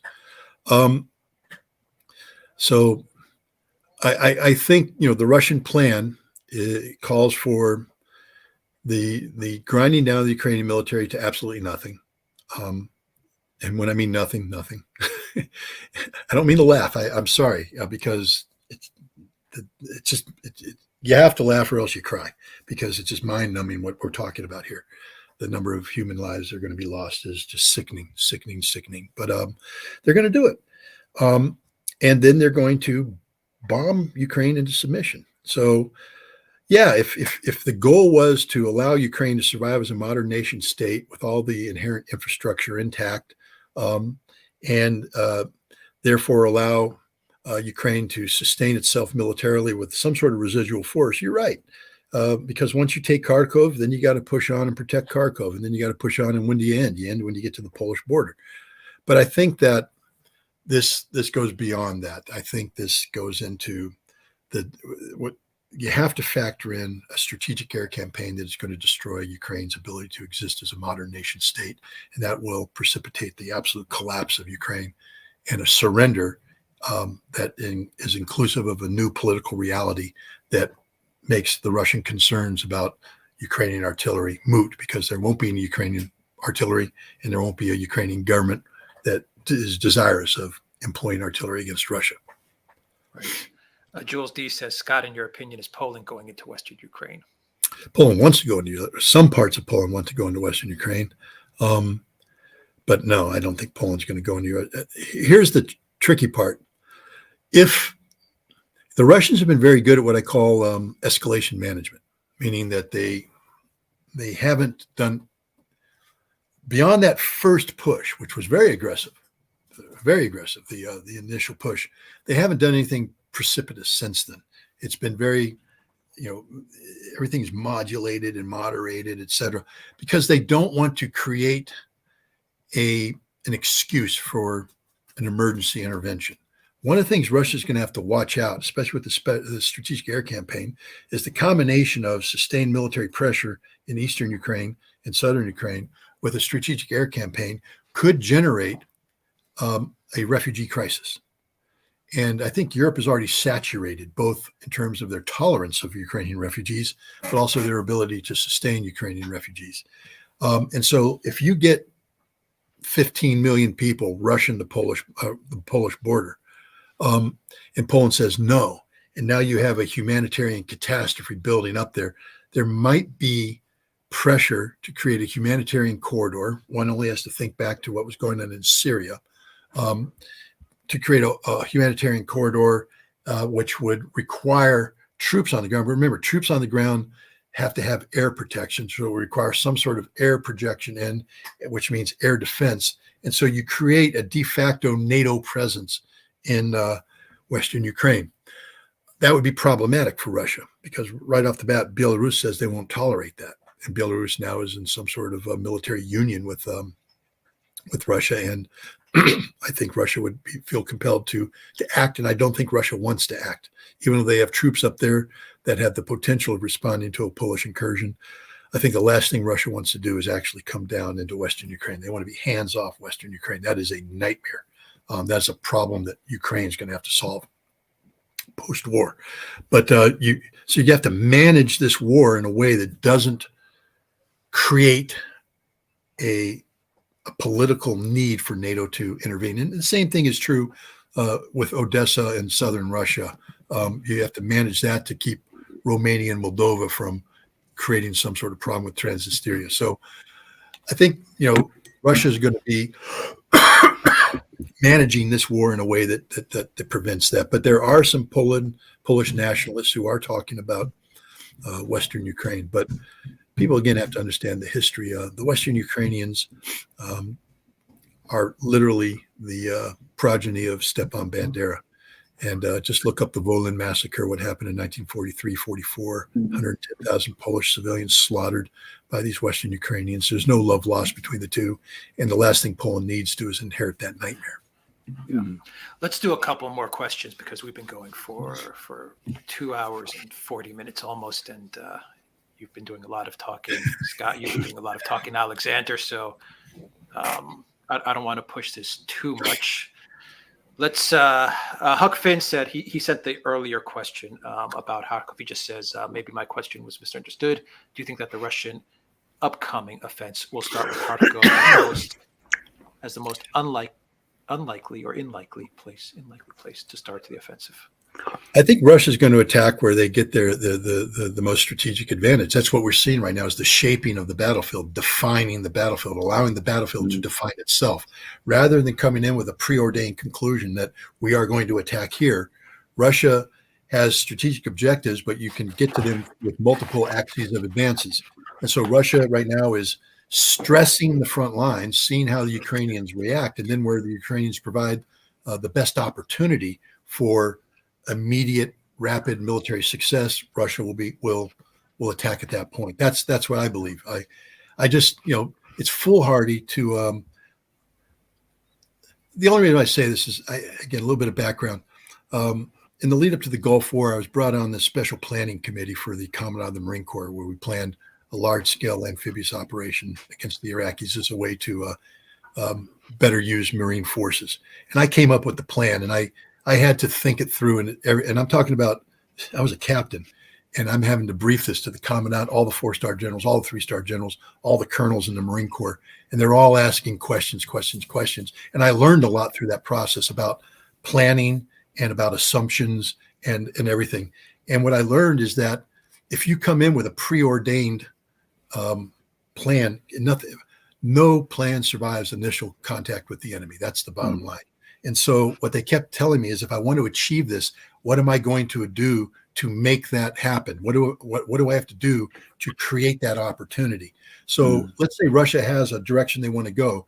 they're going to be shaping the battlefield to create that opportunity. But then the other thing I was taught by these very smart men is that if that doesn't manifest itself, don't be trapped to that plan. Mm. I mean, be open to thinking of alternatives as you develop this. So let's say Russia says they want to go through Zaporizhia. I'm just making it up right now. I'm not saying. But as they develop that, they realize that that's not the best opportunity. The Ukrainians have actually solidified that line, and they've created a secondary line of defense, and you're not going to get the rate of advance you want. You're not going to achieve what you wanted to achieve. But up here in Kharkov, the Ukrainians have bled the line dry. They only got 20 guys per kilometer, and there's nothing in the rear, and here's an opportunity to slice it and do this. Don't be married to Zaporizhia. Go to Kharkov. That's all I'm saying, is that I think that's how I was taught to plan real world, large scale combat operations. And the Russians are some of the best in the world at this. And I think that's how they're taught to plan, that no successful military is married to a course of action, that there are always alternatives, and those alternatives will be developed as the situation develops. And that's what we were talking about at the very beginning. All these offenses that are taking place, all this offensive action that's taking place, isn't designed to win the war. It's designed to force the Ukrainians to commit to a course of action that defines the battlefield. And as that battlefield is defined, the Russians are going to be looking for the best opportunities to accomplish the strategic objectives that they've laid out. And that if that means cutting north of Kharkov, if it means cutting through Izium, if it means, going to Kramatorsk, if it means what, we don't know. Only the Russians know. But that's what I think is going on. All right. Schedule another session for the questions only with Scott. That might not be a bad idea. There's a lot of questions from a lot of viewers, Scott. I mean, a lot of questions. So, I mean, let's do like one or two more, and we'll figure out how to get all of these questions packaged and answered. Zariel wanted to know, how long do you think NATO's going to last, Scott? Well, NATO, I mean, even though it's a military alliance, it's become a political. It's literally the political glue that's holding Europe together right now. Look, the European Union's on its deathbed. If you take a look, and again, I'm getting into an area that I am not the world's greatest mind on. So right now, people are rolling their eyes. Shut up, Scott. Don't talk economics because you don't know anything about it. You're right, I don't. But I do know enough that German banking philosophy is fundamentally different from French banking philosophy. One is conservative, the other one is liberal. And we're taking a look at the European Union moving forward. We have competing ideologies from the German bank and the French bank on how to go forward. It's creating a fracture within Europe. So there's already economic fractures, and we saw that with Meloni coming into power in Italy and challenging this. So there's these deep fractures there, and it's being exacerbated by the British withdrawing, further fracturing, et cetera. So the thing that's holding this together is the NATO framework of this supposedly defensive alliance, but it's really a political alliance. This is why Jens Stoltenberg has such a viable voice. Why do people listen to Stoltenberg more than they listen to Borrell? Well, because NATO's more important than the EU when it comes to defining European vision. But this war is going to create horrific fractures within NATO. NATO is going to become unsustainable because in order to survive, it's going to have to go back to being a military alliance, which means all the people who've been getting the free ride off of the Americans for decades now have to pony up at a time when their economies can't sustain the ponying up. So it's going to collapse of its own volition. How long is that going to take? I don't know. I think it's going to take longer than people would want it to, but it's going to happen within my lifetime. That's a guarantee. And hopefully it will happen while my brain still works. I don't know how long it is till senility sets in, but I'd like to believe that I'll be able to be cognizant of the collapse of NATO. 5 years, 10 years, but it's a ruined institution. It has no credibility anymore and no viability. And that's going to become painfully obvious. One of the most difficult parts of this conflict, the Ukrainian conflict, won't be the military victory, because I said I believe this is going to happen this year. It's going to be the political, and I'm not going to call it a victory. It's going to be the political settlement that's going to have to take place between Russia and Europe. and this could take time. This could take several years. And there's a couple things that have to factor into that. I mean, Putin is up for election 2026. When I think it's sooner than that. I'm not absolutely sure. 2024. 2024, yeah. Yeah, but then it's 6 years, so he has 6 years after that. And then look, no matter how how vibrant this guy is, at some point in time, even Vladimir Putin is going to get old. So, and I think Russia hasn't solved the post-Putin problem yet. That's one of the biggest problems facing Russia. And so, and Putin knows this. If you go back, I know we're getting a little off track here, but when you take a look at the controversy that when Putin rewrote the Constitution, in the last election, he did that because there's the reality that because of Western interference in Russian democracy, Russia was incapable of producing a new Putin. Incapable. That if Putin stepped aside, Russia didn't have the means to continue. So Putin said, okay, we're going to consolidate power, and I have 2 terms to fix this problem. Now, the West has complicated this because of the war, but in many ways, it actually made it easier because now it's the domestic picture inside Russia is far more streamlined and it makes sense. So I think Putin has to work that the two are going to work in path, that the post-Putin Russia is going to be linked to what solution can be reached with Europe about a new European security framework. And a new European security framework cannot be viable with NATO as it's currently configured. So I think there's going to be a lot of pressure built into that little policy triangle path that we just defined, that the pressure that's going to be placed on NATO to disband or diminish. That's that. Yeah. Let's see here. The final question, and we'll figure out a way to get these questions answered because there are a lot of questions. We'll figure it out. We'll discuss after the show and see how we do this. But let me just read one question from locals from 1821 AOR. For Scott Ritter, a call to duty. Ask not what your country can do for you, but what you can do for your country. Your nation needs millions of veterans to answer the call, serve one more time, and to march on Washington, D.C., the Martin Luther King way, stop NATO, end colonial wars. Join the call to action for the nation and for world peace. Well, what I'll say is this, and here I'm going to get a little pie in the sky on you. I wrote a book. We've talked about the book, Disarmament at the Time of Perestroika. And I think it's a great book. Do you guys have copies of the book? Yes, a Kindle copy. I have to say, because that's how I read things now. Okay, but if you want a signed copy, just send me your address and I'll get it to you. The book right now is being translated into Russian, and the goal is to get it into a mainstream Russian publisher, and then to go on a Russian book tour, where I take the book and the message of the book, the message of disarmament, to Russia. And I think that this is going to be one of those unique moments of revelation of the reality of Russia. And I think it's just going to be a great opportunity that has to be captured. And so I'm going to bring a documentary film crew to capture this. And I'm going to make a movie. And then I'm going to show the movie throughout America as follow-on book tour. And my goal is to get Americans exposed to the reality of Russia and the importance of arms control. And the end objective here is put 1 million people in the street of Washington, D.C., not protesting against anything, but protesting in support of arms control and nuclear disarmament, to send a signal to Washington, D.C., but they're not to march alone. I want 1 million Russians in the streets of Russian cities, not marching in opposition to anything they're government, but marching in support and solidarity with these people. So I agree. Get off your beep. We'll bleep out that word. Get on your feet and let's move. But we got to organize this. We got to get this message out. But the most dangerous threat to America and the world today is nuclear war.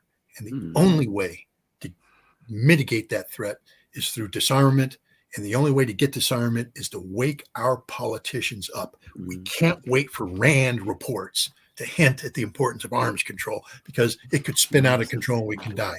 We need to get boots on the ground, in the streets, peaceful, not protesting against, protesting for, letting our leaders know that disarmament and nuclear disarmament is one of the most important issues for the American people, and we need that policy done. And then we need to convince people that this isn't going to weaken us. We need the Russian people to come up again, not in opposition to what their government's doing, but in solidarity with this message. Because remember, it's not Russia that left these arms control treaties. It's us. It's not Russia that has lied to the Americans. It's the Americans that have lied to Russia. So the Russians don't have to. I mean, if they were Americans, they would never do this. They would say, no, we have all the advantages. We don't need to do this. But they're not. They're Russians with compassion, with a heart. I'm hoping I can motivate them, and I'm hoping I can motivate the American people so we can have sometime in the not too distant future this demonstration in support of saving the world, disarmament. Now, you say that's pie in the sky. Look, I participated in the Million Man March in London back in 2002, and I've done demonstrations here. And I'm not a big believer in demonstrations. I'm really not. But I had a guy remind me the last time I spoke. He said, in 1982, we put 1 million people in Central Park in support of disarmament. And I went, holy cow, let's do that again. So that's where I'm at. So yeah, I agree with the guy. We need to march for peace, march for nuclear disarmament. And I will be calling upon you and everybody else. I'm saying, when I say you, I mean the guy who asked the question. I will be calling upon you to strap on your boots one more time and make one more effort, one more push for the cause. And the cause is saving the world so that your grandchildren can grow up and enjoy the same miracle of life that we all do. Thank you for that. That's a brilliant way. That's a brilliant place to stop. To stop this show. Thank you very much, Scott. A great live stream, nearly 3 hours. Any final thoughts? I mean, that was a great final thought, Scott, but any final thoughts, Alexander? I just wanted, out the show. I should have said this. I absolutely do recommend Scott's book. It's absolutely a wonderful book, if I may say. And of course, it was very moving to me because, of course, I remember all that time in the 1980s when we had the INF Treaty. It's a time of hope. I mean, it seems extraordinary today. A hope that was thrown away, but there's something left. And the very fact that we had that experience and that we've seen how it worked shows that it can be done. It can be done again. So absolutely do read Scott, do get Scott's book, do absolutely read it. And I read everything now on Kindle, I'm afraid, because as everybody knows, I have eye problems. But Scott, I will certainly get myself a hard copy. And when you come to London, or when I find myself in Albany, did you say? Albany, New York. Well, just come to New York City. I can make my way down. New York City, one of my favorite places. Then definitely, I would love to have your signature. Okay, well, thank you very much. And again, thank you guys for having me on. Like I said, everybody was saying, you got to go on the Duran. I'm like, they got to ask. You asked, I'm here. And I think I'm grateful for you for giving me the opportunity to talk to you and answer the questions from your audience. Thank you very, very much, Scott. Thank you, Alexander. Once again, we will have all of Scott's information, the book, Substack, Twitter. It will be down below as a pinned comment. Thank you to everyone that watched us on Rockfin, Odyssey, Rumble, YouTube, theduran.locals.com. And thank you very, very much to all of our fantastic moderators, Zariel, Alan Watson, Peter Valies, and I hope I didn't miss anybody. Thank you very, very much. Reckless Abandon. Thank you very much. Very, very, very, very, very much to our moderators. That is the show. Take care, everybody.